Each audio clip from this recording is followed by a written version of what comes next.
तो आज की वीडियो में रिएक्ट करेंगे on India thumping victory over Australia as well as games like Sri Lanka versus South Africa, Afghanistan versus Bangladesh and many more in the first round of the world cup. Also बात करेंगे about the firecracker match between Manchester City and Arsenal and about the shocking win of Manchester United against Brentford. And lastly वो करेंगे Madrid's win over Osasuna, Barca's draw against Granada and क्या Messi वापस आ सकता है Barcelona में in a shocking loan move. Let's find out.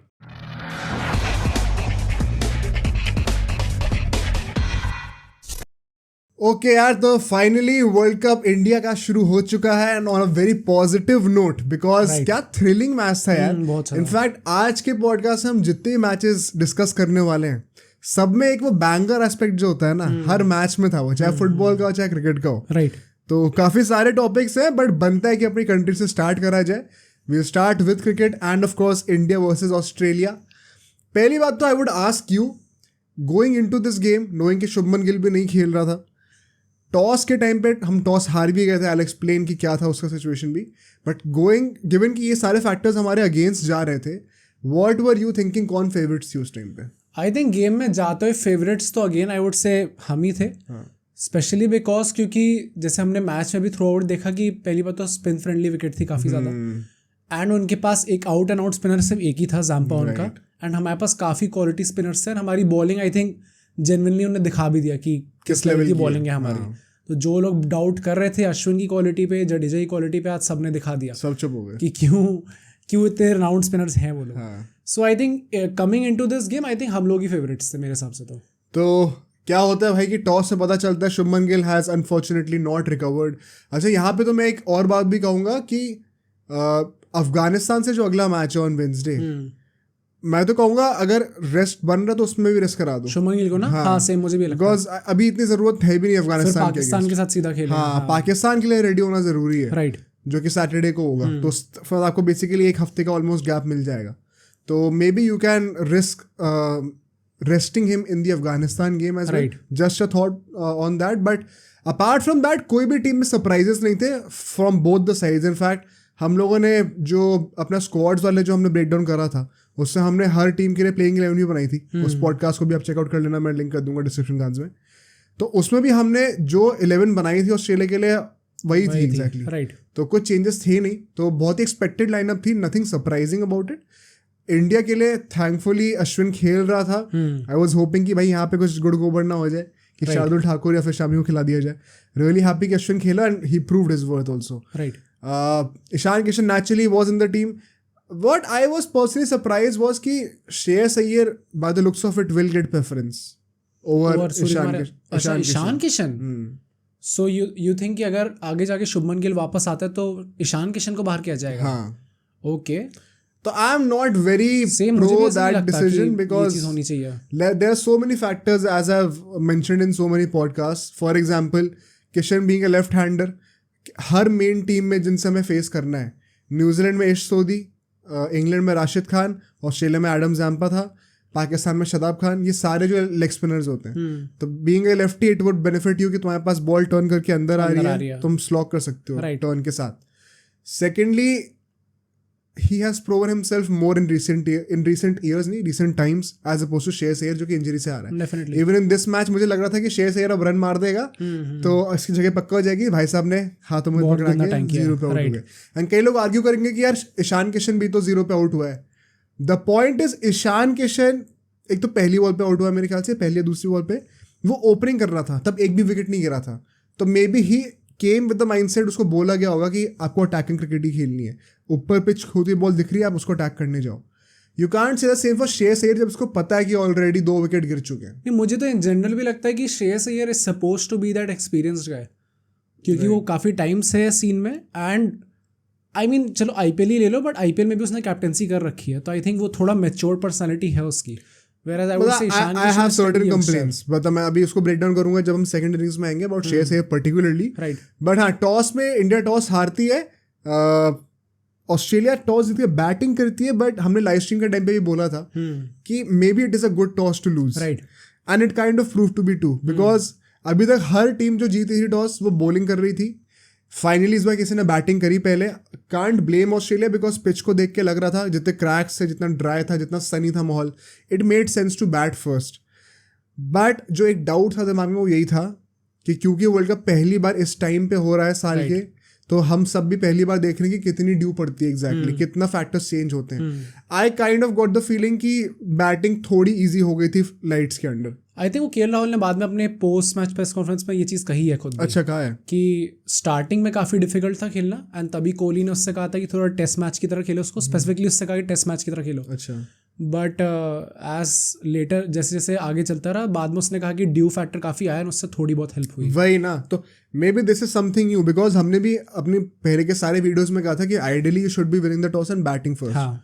But this is something very new for everybody involve in cricket, because पहली बार world cup इस time पे हो रहा है. एग्जैक्टली. तो जितना ड्यू पड़ता है उससे थोड़ा ज्यादा हमें दिख रहा है पड़ने को.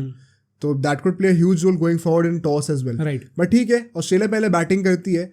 यार यहाँ पे what would you say about India's bowling, क्योंकि I think it was exemplary what we saw today. मुझे ऐसा लगता है कि अगेन आई वुड से कि अगर हम लोग ये मैच बाई चांस हार जाते, it would have genuinely been a thankless job for bowlers. क्योंकि इस मैच में आई थिंक बॉलिंग क्वालिटी जो दिखाई है उन्होंने, जैसे स्टेप अप किया हर एक बॉलर ने, सारे बॉलर्स ने एक एक विकेट तो लिया ही है, कुछ ने ज्यादा लिया है.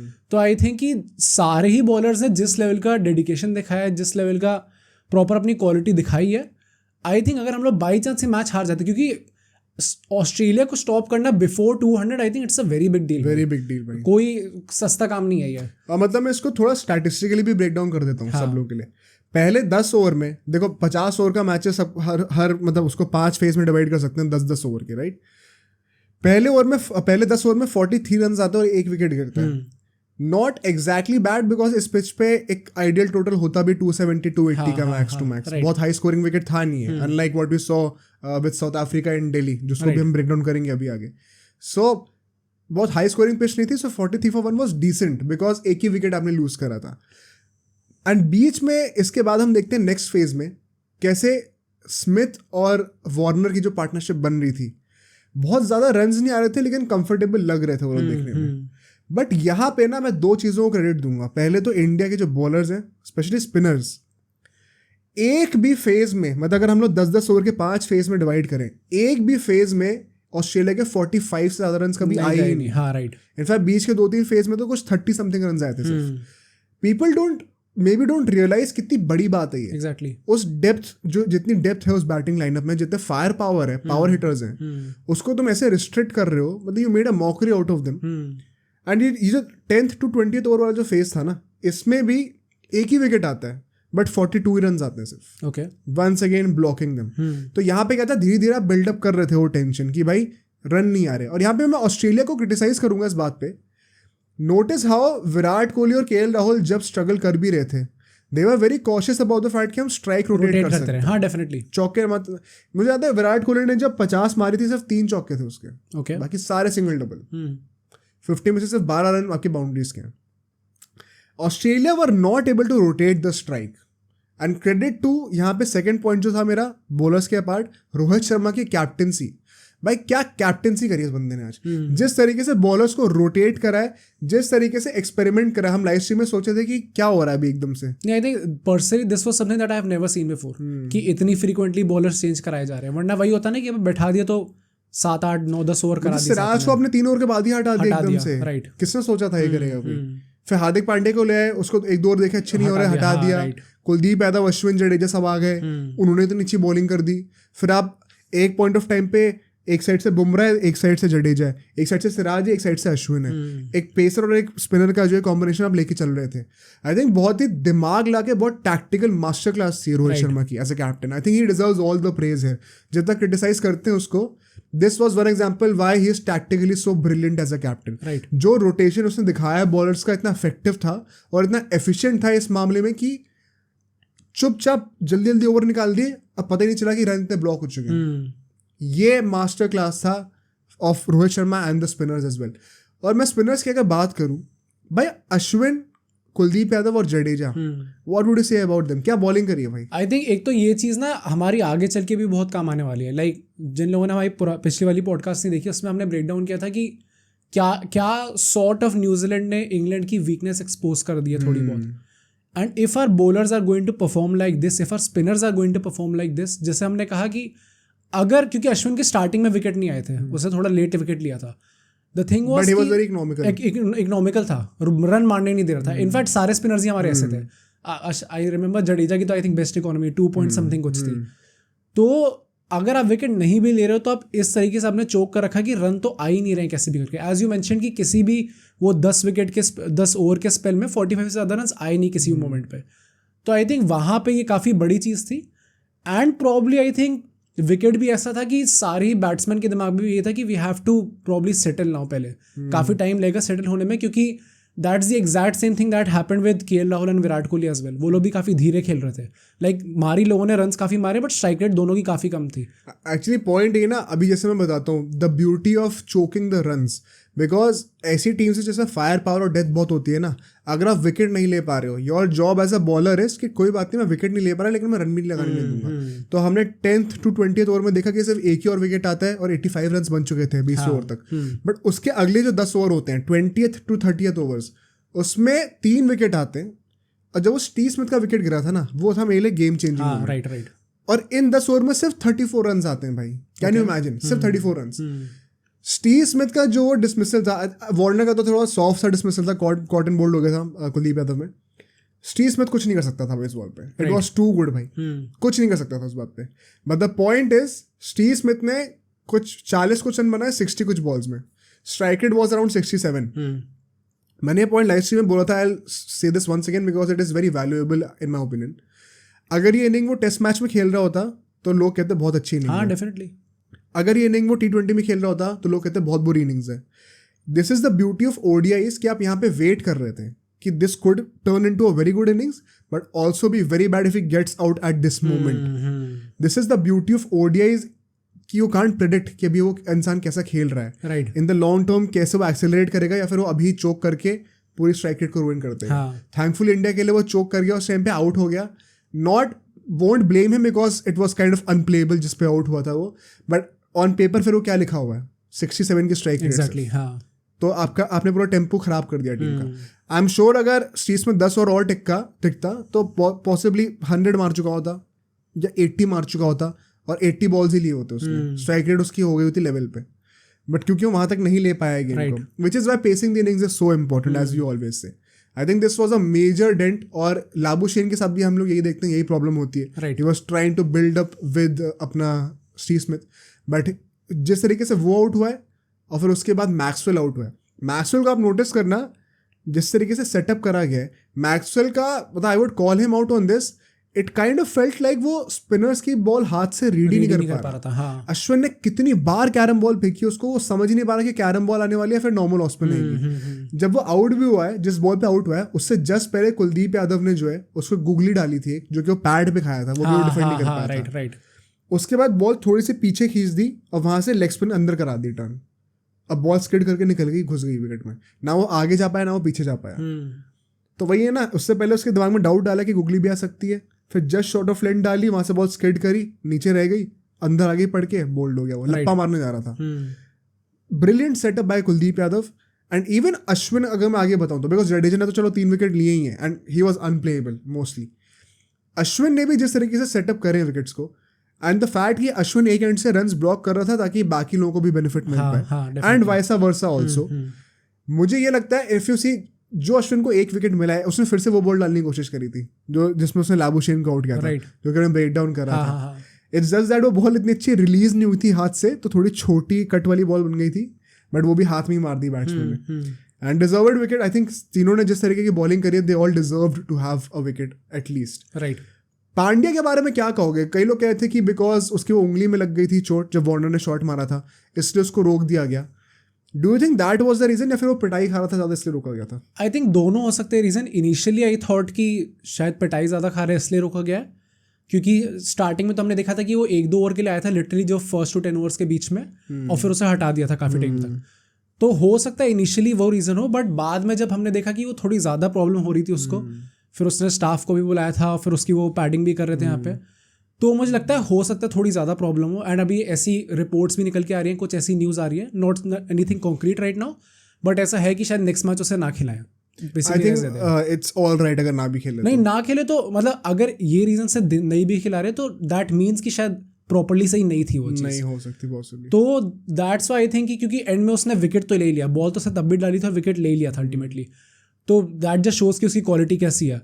बट इन जनरल भी आई थॉट कि हाँ थोड़ा ज़्यादा रन्स खा रहा था वो, बट आई थिंक जब वो चीज़ आ गई कि उसकी उंगली में तेज़ लग गई थी and it generally look like, क्योंकि जब काफ़ी टाइम तो उन्हें रिप्ले दिखाया नहीं था उस चीज़ का, बाद में जाके रिप्ले दिखाया तो इट डिड सीम लाइक कि हाँ तेज़ लगी है उसको। But I still think it was not just about that. मुझे लगता है कि बॉलिंग अच्छी नहीं हो रही थी उससे उस टाइम पे। आई रिमेंबर जितना प्रेशर बनाया था इंडिया के बॉलर्स ने, हार्दिक पांड्या का उस टाइम पे ना बहुत वन डायमेंशनल बॉलिंग लग रही थी। या तो वो एकदम मुंह के नीचे बना के देगा एक हाफ वॉली टाइप की थी, हाँ ड्राइव कर दे, या तो वो एकदम ही बाउंसर फेंकेगा, जो कि लोग फिर पीछे मार रहे थे, टिल्ला उसको छक्का मार लेते। तो आई थिंक वो he was kind of out of plans. उसके बाद जब वो वापस आया लास्ट में बॉलिंग करने के लिए तो फिर विकेट मिल गया thankfully. But Siraj and Bumrah जिस तरीके से ओपनिंग बॉलिंग कर रहे थे एंड फिर जो 3 स्पिनर्स ने हमारे खेला है भाई, आज प्रूव कर दिया भाई कि क्यों 3 स्पिनर्स इंपॉर्टेंट है भाई। I think special mention to Jadeja भाई, क्योंकि जितने टाइम से सुनते आ रहे हैं लोग अच्छा नहीं खेल रहा, ओडीआईज में क्या कहा था हम लोगों ने, हाँ सही में भाई साहब, when it matters he will turn up. Exactly, and 3 wicket दिए, सबसे इकोनॉमिकल बॉलर था, आई थिंक दिखा दिया भाई उसने। नहीं, कोई डाउट ही क्वेश्चन कर ही नहीं सकता, कोई डाउट ही नहीं था जडेजा पे यार, पता था कि जब मैटर करेगा परफॉर्म करके देगा। आई थिंक यही सबसे बड़ी विक्ट्री थी हमारे लिए कि जडेजा जो एक बंदा लग रहा था in doubt going into the world cup, वो भी अच्छे फॉर्म में है, तो वो बहुत बड़ा प्लस था। और इसी के चलते हुए एक जो पॉइंट ऑफ कंसर्न में पब्लिक कह सकता हूँ इंडिया के लिए वो था कि टेल से थोड़े हमने रन खाए। एग्जैक्टली, हाँ, बिकॉज आई थिंक 50 कुछ रन हमने आखिरी के 3 विकेट में दिए। आई थिंक 140 समथिंग पे 7 विकेट गिर चुके थे, अल्टीमेटली 199 रन बन गए, तो शायद may be we could have choked them more. But ठीक है, मैं वही कह रहा था लाइफ के टाइम पे भी कि मे बी हर चीज़ आपके मतलब if the way you want हर चीज़ वैसे नहीं जाएगी मोस्ट लाइकली, तो you kind of have to make some margin for luck as well. Although this is something that is kind of associated with India, जब ऑस्ट्रेलिया के against specifically खेलते हैं कि वो टेल एंडर्स को आउट नहीं कर पाते हैं। What would you say about मतलब that?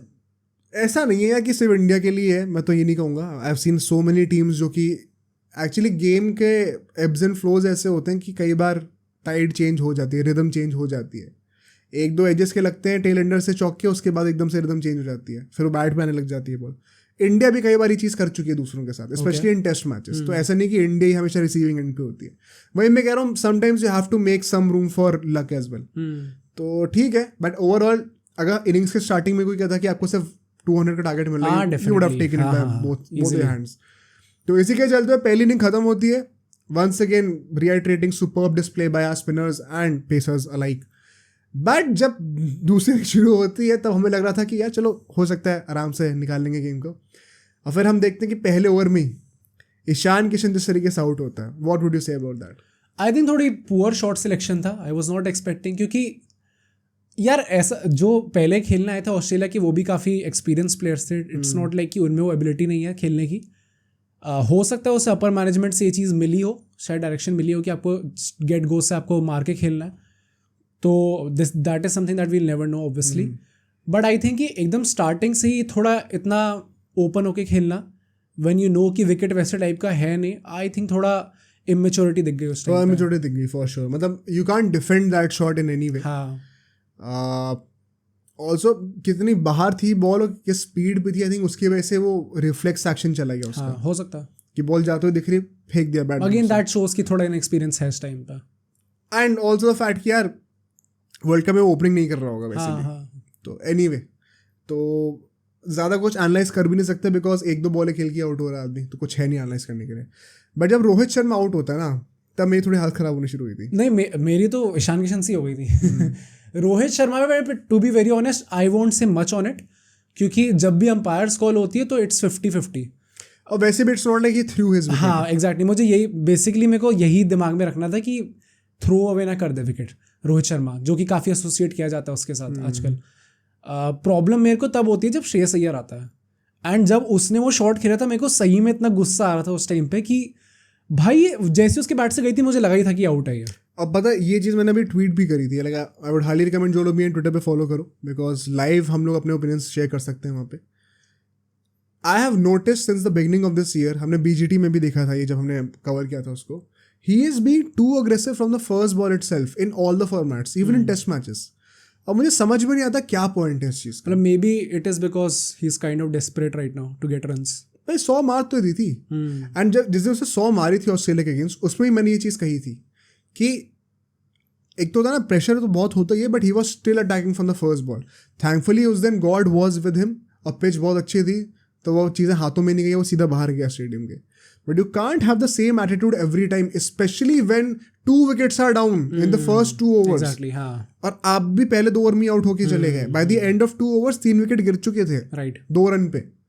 It was very immature of Shreyas Iyer, I was very disappointed. And यहाँ पे मैं वही कह रहा हूँ, why I would criticize Shreyas Iyer more than Ishan Kishan.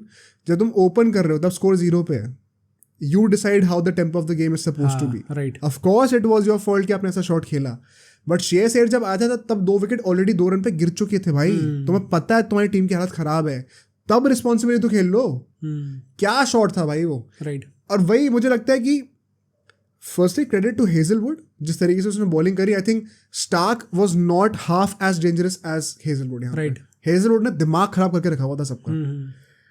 आपको जब पता है कि ball at a good pace seam कर रही है, पढ़ के कभी अंदर आ रही है कभी बाहर आ रही है, आप क्यों दूर से बैट फेंक रहे हो? और ये फिर से मुझे ऐसा लगा था कि it was very reactionary, he was not may be in control of his body. चल गया बैट देखते रिफ्लेक्स में, क्योंकि ना वो मिडिल हुआ अच्छे से, ना वो क्लियर हुआ ऊपर से, हाथों में दे दिया एकदम बना बनाया, राइट। तो very disappointing for Shreyas Iyer, but I hope कि ही अमेंड्स दिस मिस्टेक। बट उसके बाद हम देखते हैं पहले के 7-8 ओवर में तो हालत खराब हुई थी। एंड ये जो जब एक टाइम पे वो 5-4-3 हो गया था ना एग्जैक्ट, जो कि न्यूजीलैंड के अगेंस्ट हमारा हुआ था, मेरे दिमाग में लिटरली वो सारे मीम्स चल रहे थे, क्योंकि ये मीम्स हम लोग literally throughout the buildup जब वर्ल्ड कप का हो रहा है, हमें लगातार ये मीम्स देखने को मिल रहे हैं कि लेफ्ट आर्म पेसर आया है और फिर हमारा अल्टीमेटली 5-4-3 ऐसा टाइप का स्कोर हो गया। फुटबॉल मैच लग रहा है देखने में, एंड वो चीज़ एक्चुअली ट्रू होते उस टाइम पे एक्चुअली बहुत अजीब लग रहा था। But this is where we talk about why India maybe this time has a genuine chance, because Virat Kohli का वो 8वें ओवर में कैच छूटता है भाई, मेरा दिमाग खराब हो गया था उस टाइम पे। मैं बता रहा हूँ, इतनी गुस्सा आई थी ना मुझे कोहली पे कि क्यों नहीं। आई थिंक उससे पहले भी उसने कुछ ऐसी outside off stump ball chase करनी थी जो कि जस्ट आउट होते बच जा रहा था वो। एंड एक मैंने ग्राफिक देखा था, एक उस टाइम पे मैच चल रहा था तो टीवी पे, कि जैसे उसने वो कैच छूटा था ना, उसके बाद से उसने एक भी बाउंसर को हवा में नहीं मारा। तुरंत वो था कि भाई होश में आ जा उसको, क्योंकि ना कई बार ऐसा होता है, उससे पहले उसने काफी सारी बॉल बाउंसर नहीं डाली थी, उसको फ्रंट फुट पे खिला रहा था, वो सरप्राइज बाउंसर थी, तो अपने आप रिफ्लेक्स चल गया विराट कोहली का, and he new he messed up. Thankfully Mitch Marsh ने भी भाई क्या ही कर दिया, कैसा लड्डू सा कैच छोड़ दिया। बट उसके बाद से ना Virat Kohli was super conscious, right. अब मैं ये गलती करूंगा ही नहीं, and that is what is great about him. उसने रिकॉग्नाइज कर लिया उसने गलती क्या करी है, अब वो अटेम्प्ट ही नहीं करेगा उस चीज़ को, भाई होने नहीं देगा वो, राइट। ऐसा नहीं कि उसने पुल शॉट नहीं मारा उसके बाद, बट हमेशा with a closed bat, closed face of the bat, नीचे मार रहा था हमेशा, ऊपर नहीं मारने जा रहा था। Very commendable firstly. और I don't know how I say it, but throughout the innings KL Rahul looked much more in control than Virat Kohli. Okay, why do you say so? जिस तरीके से वो जिस कंपोजर के साथ खेल रहा था, जितना आसानी से खेल रहा था वो, he never looked in trouble for me. Virat Kohli starting में बहुत टेनिशियस लग रहा था कि अभी बैट फेंका अभी कुछ हो जाएगा। उसके बाद उसने वो चीज़ इम्प्रूव कर ली। राहुल सरप्राइजिंगली पहली बॉल से आने के बाद ही he was looking very composed है। मतलब आज मुझे राहुल का जेन्युइनली मुझे बहुत अच्छी लगी इनिंग्स जो उसने खेली है। पिछले 1-2 साल से बहुत क्रिटिसाइज कर रहे हैं सब लोग, and rightfully so, because at one point of time उसका सिलेक्शन नहीं भी बनता था। हमने भी कहा बहुत बार क्रिटिकल हुए हैं, बट देन अगेन अगर परफॉर्म कर रहा है तो then you have to appreciate him also, and full credit to KL Rahul भाई, जिस तरीके से वो खेला है। आई थिंक उस टाइप का फिगर जरूरी भी था for Virat Kohli to be more calm as well. तो जैसे कि तुमने कहा कि कोहली ने उससे कहा कि टेस्ट की तरह खेलते हैं, I think Rahul must have also have some effect on Virat Kohli for sure। हाँ, हो सकता है, definitely। एंड इसी के चलते हम लोग देखते हैं यार कि पहले के 10 ओवर में सिर्फ 27 रन बनते हैं, बट यहाँ से विकेट गिरता ही नहीं। Exactly, this is the biggest part, and where India की जो बैटिंग की क्लास है, कोहली की जो क्लास है, वो दिख गई as opposed to Australian batsman. जो हम लोग कहते हैं ना कि स्ट्राइक रोटेट करना कितना इंपॉर्टेंट है, विराट कोहली ने रन्स कभी डाई नहीं होने दिए। नहीं, मेरे को तो एक्चुअली में जब वो आउट भी हुआ ना, मेरे को थ्रू आउट द इनिंग सबसे स्पेशल चीज़ यही लगी थी दोनों को देख के, कि भाई ये लोग लगातार भाग रहे हैं, कुछ ना कुछ करके, मतलब चाहे चौका ना भी पड़े, कुछ ना कुछ करके 6-7 रन आई जा रहे हैं ओवर में, और इतना अच्छा रिकवरी करा बिकॉज अगले 10 ओवर में bye the end of the 20th over उनके 80 रन बन चुके थे और एक भी विकेट नहीं गिरा था। अगले 10 ओवर में 20th to 30th ओवर में एक भी विकेट नहीं गिरा और रन फिर भी बनते गए, 120 प्लस हो गए थे। तो रन रेट आराम से कवर कर ली थी और विकेट एक भी नहीं गिरा था। उसके बाद it was a cake walk. यहाँ पे मैं एक चीज हाईलाइट करना चाहूंगा, पैट कमिंस के लिए हमने कहा था कैसे कि सिर्फ 3 ODIs में कप्तानी करी है और उसको वर्ल्ड कप में कैप्टन बना दिया ऑस्ट्रेलिया का, बहुत बड़ी डील थी। इट काइंड ऑफ शोड कितना इनएक्सपीरियंस था वो आज। ओके, नोटिस हाउ जब हेजलवुड के ओवर में जो कैच छूटा था विराट कोहली का, उसके बाद उसने हेजलवुड से बॉलिंग ही नहीं कराई फॉर सम रीजन। अच्छा, बॉलिंग नहीं करी समझ में आता है। उसके बाद तुम एडम जैम्पा को लाना चाहिए था तुम्हें, जो तुम्हारा मेन स्पिनर है, तुमने मैक्सवेल को लाया वहाँ पे। मैक्सवेल को क्यों लाया, कैन यू इमेजिन? क्या सोच, मतलब क्या थिंकिंग होती है बेसिकली? नहीं, आई डोंट नो। बेसिकली मैक्सवेल जो है वो उनका 5th बॉलर है, मेन बॉलर नहीं है। तो क्या होता है ना, यूजुअली जब बहुत डिफेंसिव अप्रोच होता है, which is why I was highly critical of this, जब आपके दूसरी ऑपोजिशन टीम है उनके 2-3 विकेट गिर गए हों, आपको पता भी कुछ टाइम तक अटैक नहीं करेंगे, तो आप क्या कर रहे हो, जो आपका वीकेस्ट बॉलर है ना उसके आप ओवर चुपचाप जल्दी से डलवा ले रहे हो। अच्छा, ओके, ताकि उसको भी डिफेंड करते हैं ना, उसके 3-4 ओवर ऐसे निकल गए, which we kind of saw because Maxwell के पहले के 5 ओवर में सिर्फ 12 रन दिए थे उसने, बट उसके बाद एंड आते आते उसके अगले 2 ओवर में कुछ 30 कुछ रन हो गए थे टोटल। ओके, 12 से 33 कुछ हो गए थे, तो मतलब 9-10 रन आए उसके आखिरी के 2 ओवर में, because it became very easy ultimately. यहाँ पे अगर तुम एडम जैम्पा लेके एक और विकेट लेने जाते, अटैकिंग क्रिकेट खेलते, may be something could have happened for you. I think बहुत डिफेंसिव अप्रोच था वो, और वहाँ पे वो मात खा गया मेरे लिए तो।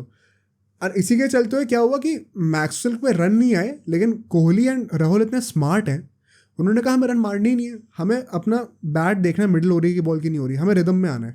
रिदम में आ गए, और तुम्हारा बेस्ट स्पिनर कौन है, एडम जैम्पा, उसको लाओ, उसको हर ओवर में 7 रन मारेंगे। क्या कर लोगे तुम? जो तुम्हारा मेन ऐसी पिच पे तुम्हारा मेन बॉलर कौन होना चाहिए था, एडम जैम्पा, उसी को हमने पेल दिया। अब तुम क्या करोगे? तो बहुत अच्छा, मेंटली बहुत अच्छा खेला है आई थिंक इन दोनों ने। Also Hazlewood clearly for me, regardless of the pitch and the bowler, सबसे अच्छा बॉलर मुझे लगा कि वही था ऑस्ट्रेलिया के लिए ऑन दिस डे। बट जो पार्टनरशिप दिखाई कोहली और राहुल ने, 150 समथिंग की थी पार्टनरशिप, 150 की पार्टनरशिप थी, एंड विराट कोहली अल्टीमेटली 85 पे आउट हो गया, बहुत डिसअपॉइंटिंग था। मैं चाहता था कि 100 मार के जाए, डिजर्व्ड 100 होती, एंड क्या तगड़ा स्टार्ट होता वर्ल्ड कप का। वर्ल्ड कप में उसकी चेजिंग 100 नहीं है ना, एक भी चेस करते हुए। हाँ, राइट, तो वो एलिगेशंस बीट हो जाते हैं। I don't think Virat Kohli पे एलिगेशंस कभी चेस के कभी नहीं बन सकते, best chaser in the world है। बट भाई मैच विनिंग इनिंग्स थी for sure, he deserve to have 100, but चलो भाई जो भी था नहीं हुआ। बट केएल राहुल के बारे में क्या कहोगे भाई? Because KL Rahul ultimately man of the match बनता है, 97 नॉट आउट। गंभीर की याद आई लोगों को, ही सेड ना कि वो चौके के लिए जा रहा था, वो चाह रहा था कि चौका मारे, ताकि बाद में 100 मार सके। बट फिर उसने कहा है कि होपफुली ही विल गेट 100 आगे कुछ मैचेस में। तभी वो बाद में ऐसे बैठ गया था। हाँ, अच्छा, वो चाह ही रहा था 100 के लिए जाए वो। अच्छा, बट उसने कहा कि I probably hit it too perfectly, कुछ ऐसे करके उसने बोला।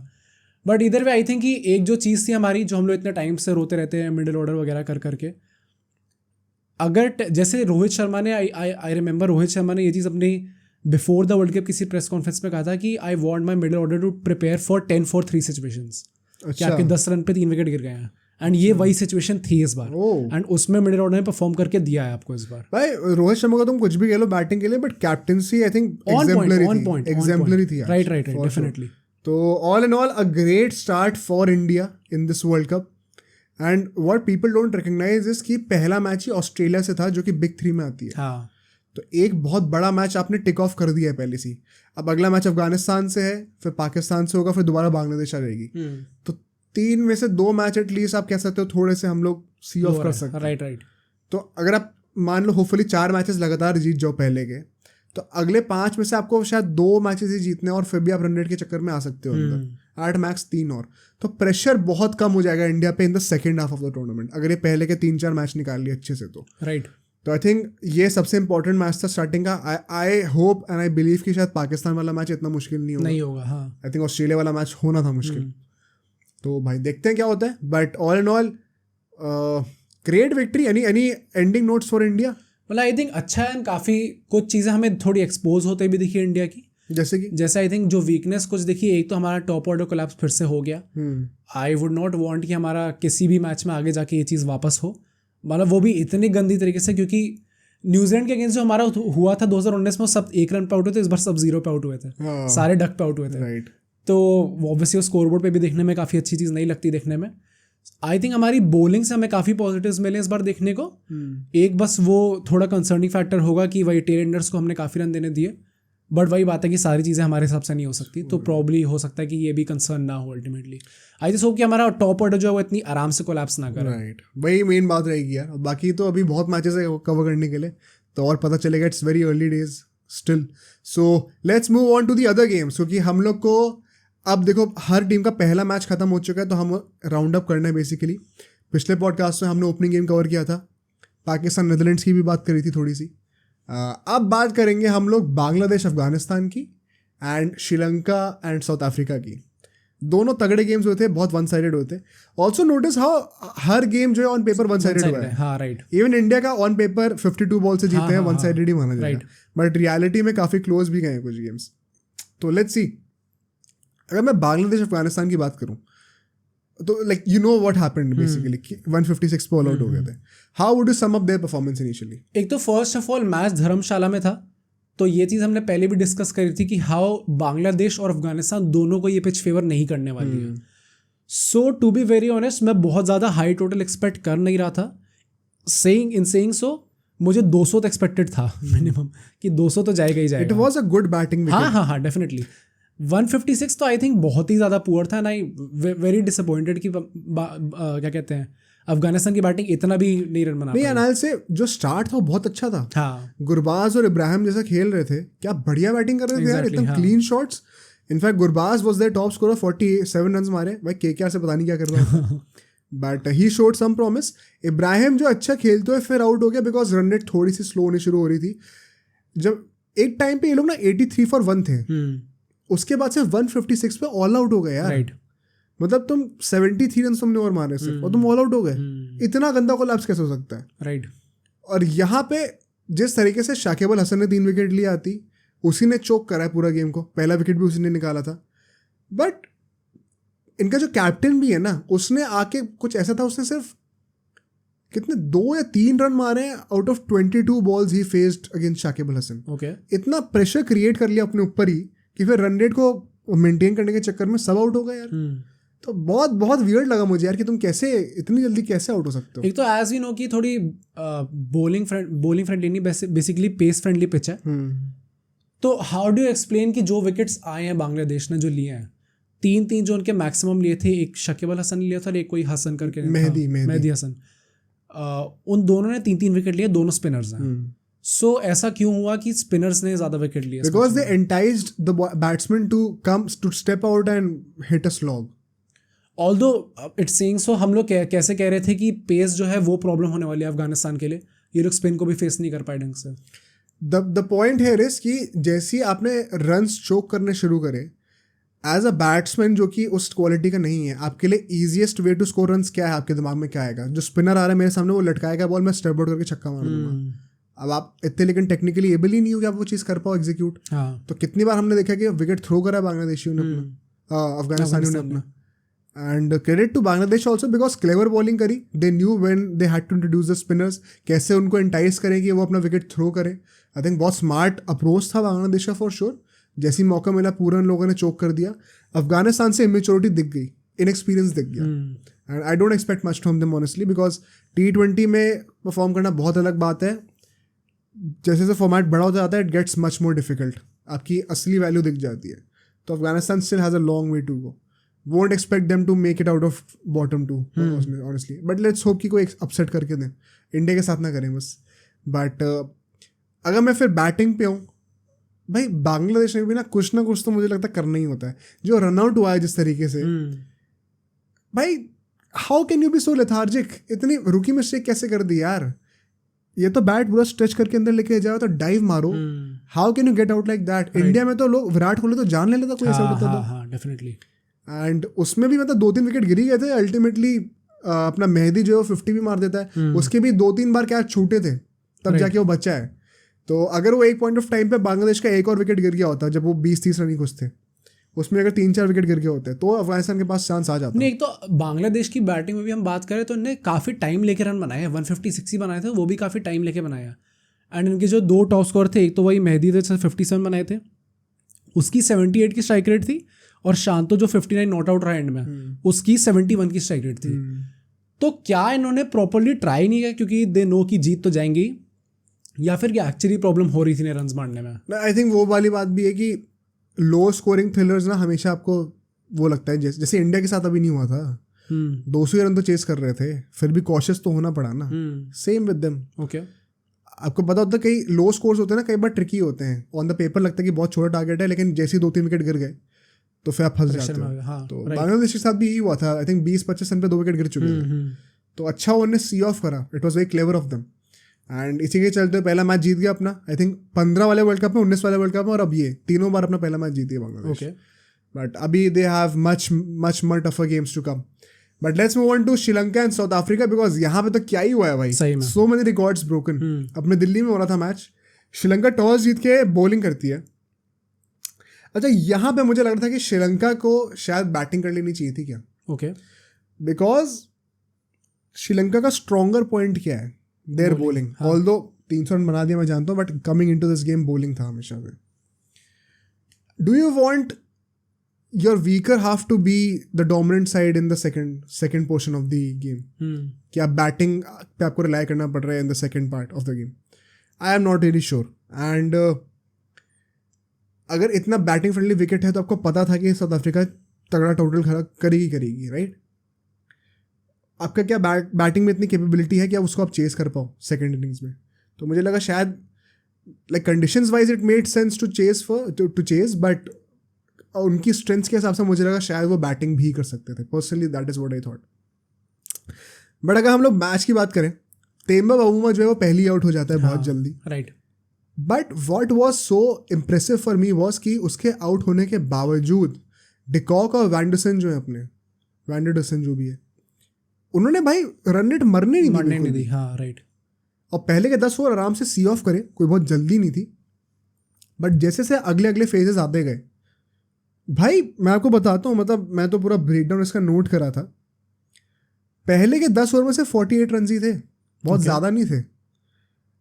अगले जो 30 ओवर से जो सेकंड पावर प्ले होता है 10th to 40th, 180 बॉल्स होती हैं इसके अंदर, 243 रन बना दिए भाई, 243 रन।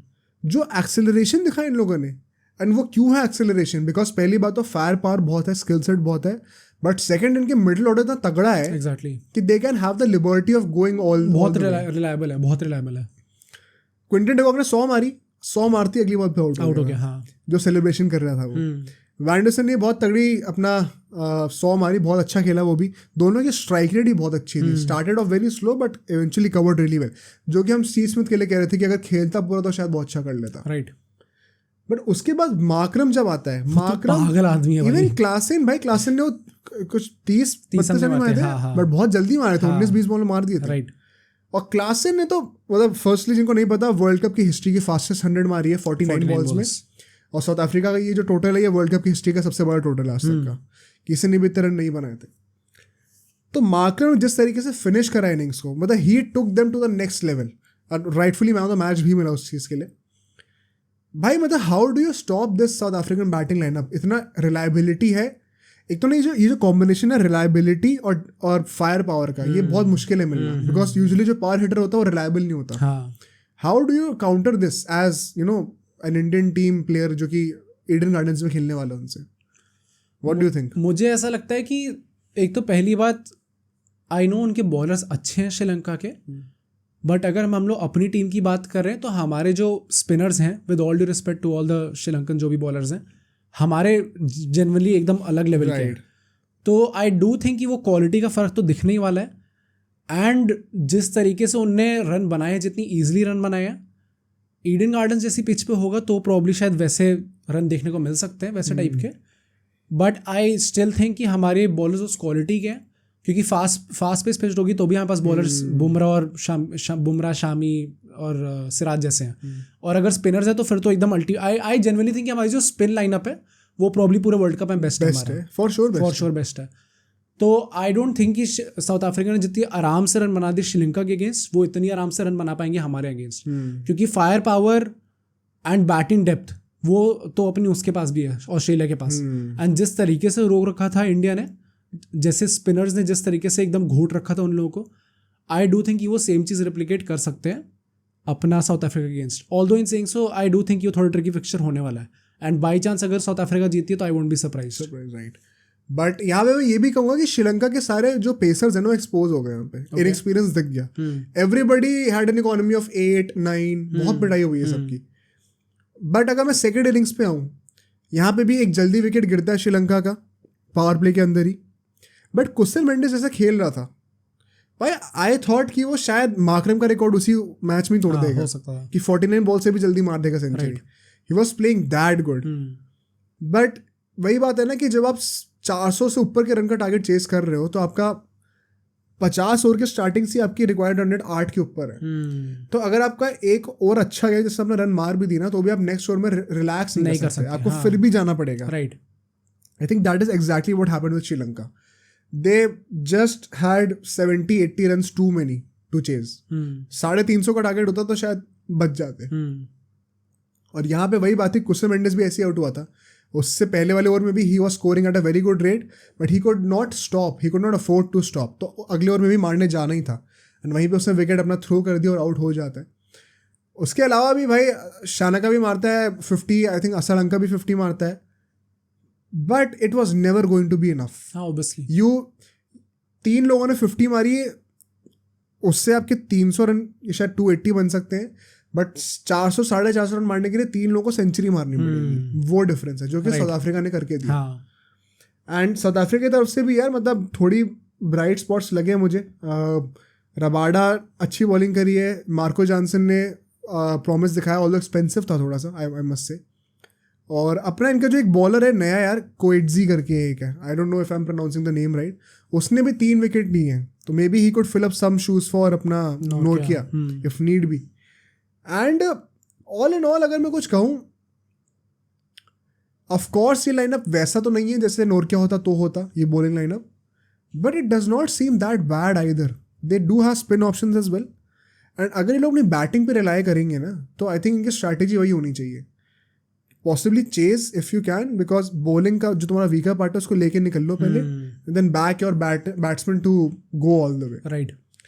तो अभी तो मैं साउथ अफ्रीका के लिए यही कहूँगा, Sri Lanka looking really weak honestly. जैसे हमने प्रेडिक्ट किया था, आई थिंक बॉटम 3 में फिनिश कर सकते हैं unless something miraculous happens. But now that the first round of matches has finished in this round robin format of the world cup, क्या लग रहा है कौन सी टीम सबसे ज़्यादा स्ट्रॉन्ग लग रही है, सबसे वीक लग रही है, क्या लग रहा है? सबसे वीक आई वुड से इस टाइम पे जो भी मैचेस हुए उसके हिसाब से प्रॉब्ली शायद श्रीलंका ही लग रही है. क्योंकि नेदरलैंड्स और पाकिस्तान का मैच हुआ था जो भी, उसमें नेदरलैंड्स से थोड़ी फाइट दिखाई थी, थोड़ा लग रहा था देखने में कि ये कुछ कर सकती है टीम. मतलब शायद एट सम पॉइंट लग रहा था कि क्या पता ये मैच कुछ अलग रिजल्ट आ जाए. राइट. हाँ. साउथ अफ्रीका और अपना श्रीलंका में वो चीज़ लगी नहीं. ऑल्दो आई नो कि थोड़ा कंपैरिजन भी गलत है क्योंकि साउथ अफ्रीका कुछ ज़्यादा ही अच्छा खेल रही है इस टाइम पे. बट जो भी है, जो मैचेस हुए उसके हिसाब से आई वुड से कि प्रॉब्ली इस टाइम पे सबसे वीक श्रीलंका लग रही है. सबसे स्ट्रॉन्ग कहना थोड़ा डिफिकल्ट है इस टाइम पे. आई वुड स्टिल से सबसे स्ट्रॉन्ग इस टाइम पे न्यूजीलैंड है. जैसी उनकी परफॉर्मेंस थी जितनी, क्योंकि दोनों चीज़ें उन्होंने डोमिनेट किया. हमने बॉलिंग में डोमिनेट किया, बैटिंग में आई वुड स्टिल से कि थोड़ी प्रॉब्लम हुई थी हमें काफ़ी. न्यूजीलैंड ने तो दोनों चीज़ों में एकदम एस करके दी है वो चीज़ हमने पहले मैच में. तो आई वुड से सबसे स्ट्रॉन्ग इस टाइम पे मुझे न्यूजीलैंड लग रही है. Although I think second round के बाद काफ़ी कुछ हो सकता है, चेंज हो जाएगा. Right. So let's wait for that. But world cup वाले पोर्शन के लिए अभी इतना ही करते हैं. Let's move on to football now. Next podcast में हम लोग इंडिया अफगानिस्तान की बातें करेंगे, इंडिया पाकिस्तान का प्रीव्यू करेंगे, तो काफ़ी कुछ है. बट अगर अभी फुटबॉल की बातें करें, काफ़ी बड़े बड़े मैचेस हुए हैं वीकेंड पे एंड काफ़ी शॉकिंग रिजल्ट्स भी आए हैं कईयों के. शॉकिंग की बात कर रहे हैं तो पहले आर्सेनल और सिटी की बात कर लेते हैं. वॉज इट रियली शॉकिंग या फिर 1-0 एक्सपेक्टेड था? टू बी वेरी ऑनेस्ट, मैं तो लाइव स्ट्रीम में कहा था कि आई एम सपोर्टिंग आर्सेनल. हाँ. तो मैं तो खुश था काफ़ी. बट हाँ, मैच जिस तरीके से स्टार्ट हुआ था इनिशियल 10 मिनट में, आई डू थिंक कि काफ़ी बोरिंग मैच था एंड में. मतलब मज़ा नहीं आया देखने में उतना. लाइक व्हाट वुड यू से? सबसे ज़्यादा आई वुड से लाइनअप से स्टार्ट करते हैं. आर्सेनल 4-3 के साथ आई थी एंड सिटी अपनी वापस 4-2-3 के साथ आई थी. ग्वार्डियोला था, आके था, डियास था, वॉकर था. डबल पिवट में हमारे पास कोवाचिच था और वही अपना रिको लुइस था. आगे फोर्डन, अल्वारेज और बर्नार्डो सिल्वा था एंड आगे ऑब्वियसली हालैंड था. तो लाइनअप तो हमारा वैसा है. आई थिंक स्टार्ट जो है इनिशियल 10 मिनट्स तो आई थिंक काफ़ी ब्राइट हुए थे. लाइक दोनों टीम्स काफ़ी अटैक कर रही थी, लग रहा था कि काफ़ी जल्दी गोल आ जाएगा। एंड सिटी का इस बार, जो कि हर बार इनका कुछ चेंज होता है उल्टा सीधा, इस बार चेंज ये था कि पीछे जो बैक थ्री थे 3-2-4-1 ही होता है। ग्वार्डियोला आके और डियाज हमारे बैक थ्री फॉर्म कर रहे थे, कोवाचिच और बर्नार्डो सिल्वा हमारे डबल पिवट में आ गए थे। अच्छा, लाइक आई रिमेम्बर अभी कुछ मैचेस पहले एक बार ऐसा हुआ था। अच्छा, रेड कार्ड के लिए एंड वो उस पे भी मैं आऊंगा क्योंकि वो चीज़ दिख गई वापस, कमी दिख गई। एंड बर्नार्डो सिल्वा का आई रिमेम्बर अभी कुछ मैच पहले भी उसका वो सॉर्ट ऑफ ऐसा एक defensive midfielder sort of roles ने प्ले किया था, तो इस मैच में भी उसका सॉर्ट ऑफ वही रोल था। Did you feel like he was limited a lot because of this? हाँ, होता है, बट वही बात है कि बहुत ज़्यादा ऑप्शन था नहीं आपके पास, क्योंकि कोवाचिच is not an out and out defensive midfielder, and I would still say कि प्रॉब्ली अपना बर्नार्डो सिल्वा ज़्यादा केपेबल है वो चीज़ प्ले करने के लिए। उसके बाद हम देखते हैं कि यार स्टार्टिंग के 5 मिनट में एक 4th मिनट पे एक चांस आया था, एक हेडर से ग्वार्डियोल ने लिया था, एंड फिर उसी के बाद हेडर लेने के बाद वापस कॉर्नर हुआ था, और 5th मिनट पे वापस एक चांस आया था जो कि आके के पास आया था। अच्छा, वो 2 चांस ऐसे थे जिसमें से एक भी गोल कन्वर्ट हो जाता तो इनका काफ़ी सही रहता सिटी के पास, क्योंकि वो दोनों कन्वर्ट होने लायक थे। अच्छा, वोंट से कि एकदम क्लियर कट चांसेस थे, बट कन्वर्ट होने लायक थे। Like I would counted as a big chance missed वाली चीज़। अच्छा, एंड वो 2 चांस के बाद सिटी के चांस बना नहीं पूरे मैच में। वो स्टार्टिंग के 5 मिनट में इनके पास आया था, उसके बाद से इनका चांस बना नहीं। ओवरऑल भी फर्स्ट हाफ में इनका पोजेशन भी इक्वल था, बहुत लाइक 45-55 समथिंग चल रहा था, तो पोजेशन वाइज भी काफ़ी इक्वल थे। बट अगर हम लोग अटैकिंग वाइज देखें तो आर्सेनल ज़्यादा थ्रेटनिंग लग रही थी। सिटी में ना वो फ्लूइड नहीं लग रही थी city, and again I would से कि वो रॉड्री की कमी दिख रही थी। वुड यू से कि ये सिर्फ रॉड्री की वजह से इतना फर्क पड़ रहा है फ्लूइडिटी में? मतलब अगर हम लोग सैम्पल साइज लेके देखें तो उसके हिसाब से तो शायद रॉड्री आंसर है, क्योंकि चैंपियंस लीग में वो खेला तो कर रहे थे। अच्छा, जब नहीं कर रहे, क्योंकि ये सिटी की अभी डोमेस्टिक 3rd कंसेक्यूटिव लॉस है। अभी इनकी EFL कप में एक लॉस आई थी, फिर अभी 2 लगातार प्रीमियर लीग में भी आ गई हैं। बीच में चैंपियंस लीग में जीते थे जब रॉड्री खेला था, तो 3 आ रहे, तो कुछ क्रैक्स तो दिख रहे हैं सिटी की साइड में इस टाइम पे। तो जो इस टाइम पे स्टैट्स कहते हैं, जो सैम्पल साइज के अकॉर्डिंग लग रहा है, वो तो यही लग रहा है कि रॉड्री की प्रॉब्लम है। वरना आई वुड स्टिल से कि ग्वार्डियोला इतना केपेबल है कि वो कुछ ना कुछ निकाल ही लेता, वरना बट इट्स जस्ट दैट कि रॉड्री इस टाइम पे उस लेवल का प्लेयर है कि it's very difficult to replicate whatever he is doing on the pitch. And overall बात करते हैं उसकी, एक ही शॉट आया था सिटी का ऑन टारगेट पे, एंड आर्सेनल का 0 आया था, despite being the better attacking side पहले हाफ में। हाँ, आर्सेनल का 0 शॉट्स ऑन टारगेट थे, सिटी का सिर्फ what does it say about Arsenal though? Because अगर if you're saying कि they are the better attacking side, did it mean कि मतलब they were creating their chances really well but कुछ finish नहीं हो रहा था? मुझे लगता है कि एक वो बात होती है ना कि फाइनल 3rd में एंट्री कर रहे हैं बार बार, इट्स जस्ट दैट कि वो कुछ फाइनल प्रोडक्ट नहीं आ पा रहा कुछ उस चीज़। अच्छा, आया तो सिटी का भी नहीं, अल्टीमेटली एक ही शॉट ऑन टारगेट आया था, तो इट्स नॉट लाइक कि उन्होंने बहुत इंप्रेसिव किया। Was it 2 kg? मुझे not kg exactly, it's just that कि दोनों टीम्स जो थी वो एक दूसरे के हाफ में आके कभी कभी ऐसा लग रहा था कि वो फाइनल चीज़ कैसे निकाले उन्हें पता नहीं। इट्स जस्ट दैट कि आर्सेनल थोड़ी बेटर लग रही थी उस चीज़ में। Although you do expect Guardiola to know the answer usually, definitely, but it's मतलब इस टाइम पे Arsenal is also very good team. हाँ, तो हम लोग कितना भी कह ले ग्वार्डियोला का, we also have to pay due respect to Arsenal and Arteta जो भी वो काम कर रहे हैं इस टाइम पे। सेकंड हाफ पे आते हैं।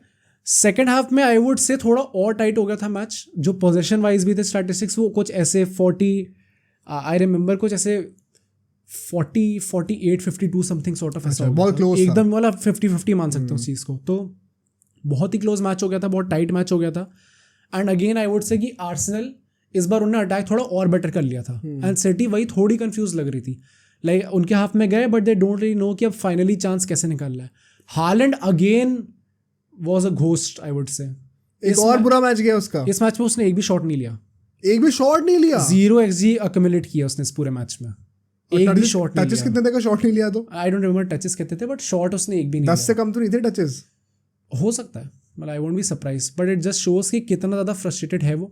एंड वो फ्रस्ट्रेशन मैच के एंड में दिख गई उसकी, कुछ वो जा रहा था वापस टनल में और उसकी जो है बैकरूम स्टाफ से आर्सेनल की लड़ाई हो गई वहाँ पे उसकी और काइल वॉकर के साथ में। अच्छा, तो हो सकता है कि कुछ उल्टा सीधा बोला हो, बट इट इज़ ऑब्वियस कि वो थोड़ा फ्रस्ट्रेटेड था पूरे मैच में, एंड वो थोड़ा गुस्से में लग रहा था पूरे टाइम। फीफा कवर कर्स लग रहा है। एंड आई वुड से अराउंड 70th मिनट जो है दोनों टीम ना थोड़े थोड़े सब्स्टिट्यूशंस लाने लग गई थी, क्योंकि उन्हें पता था कि कुछ ना कुछ रिजल्ट निकलवाना है। जैसे हमने आर्सेनल का देखा कि वो हैवर्ट्स लाते हैं और तोमियासू लाते हैं, एंड सिटी ले आती है अपना डोकू ले आती है, नूनेज ले आती है और स्टोन्स ले आती है.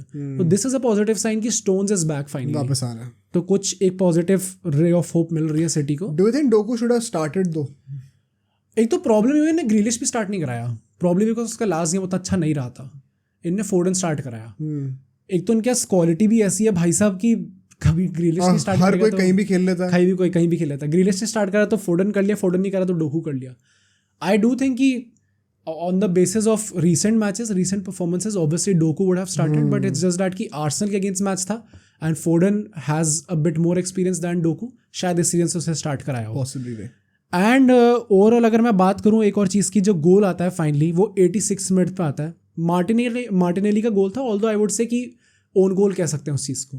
शूट लेता है वो just outside the box and आके के फेस से लग के डिफ्लेक्ट होती है. Very unlucky goal for city, क्योंकि एडरसन कुछ भी नहीं कर सकता था. बॉल जहां जा रही थी वहीं पे डाइव करने जा रहा था, जस्ट दैट कि आके के सर पे लग के एकदम दूसरी साइड चली गई. आके के साथ टाइम अच्छा नहीं चल रहा है अभी. वो वुल्व्स वाले गेम्स में भी ऐसे ही हुआ था उसके साथ, राइट. और उसमें भी एक डिफ्लेक्टेड गोल आया था रूबन डियाज से. बट मतलब वुड यू से कि Arsenal were lucky to get a victory in this game? I think so, क्योंकि बहुत केजी मैच था. अगर एंड में यही पूछा जाएगा कि कौन सी टीम बेटर थी, आई वुड स्टिल से आर्सेनल थोड़ी बेटर थी. But overall I do think कि अगर ये ड्रॉ भी होता तो दोनों टीम्स डिजर्व करती है. It would have been a fair representation. हाँ, रिप्रेजेंटेशन होता. And just to tell you कि सिटी कितनी गंदी थी अटैकिंगली. एक शॉट लिया था पूरे सेकंड हाफ में एंड 0 शॉट्स ऑन टारगेट थे. तो एकदम ही वो नंब पड़ गए थे उस टाइम पे. मतलब पूरे गेम में सिर्फ एक ही शॉट ऑन टारगेट है. हाँ भाई सिटी से you don't expect this. They didn't know what to do उस टाइम पे. तो लग रहा था कि सिटी काफी कंफ्यूज्ड है. जो कुछ टेक अवेज होंगे, एक तो मैंने हालैंड वाली चीज बता दी, एक रॉड्री का लग रहा है वो पता चल रहा कम ही लग रही है. एंड जस्ट शोज की रॉड्री कितना ज्यादा इंपॉर्टेंट प्लेयर है इस टाइम पे. एक उसकी फाइट होती है. एंड फाइनली जो हम बात करते हैं, आर्सेनल की फर्स्ट विन है over City in the Premier League since 2015. 8 साल बाद, चाहे होम या अवे, 8 साल बाद उनकी पहली विन आई है. तो डेफिनेटली कुछ कॉन्फिडेंस बूस्टर होगा उनके लिए. अभी किस पोजीशन पे है आर्सेनल? आर्सेनल सेकंड आ चुकी है इस टाइम पे. टॉटनहम फर्स्ट है. हाँ भाई क्रेजी भाई, टॉटनहम फर्स्ट भाई. जीडी पे आ गया. वैसे पॉइंट सेम है दोनों के, 2020 एंड सिटी के 18 है.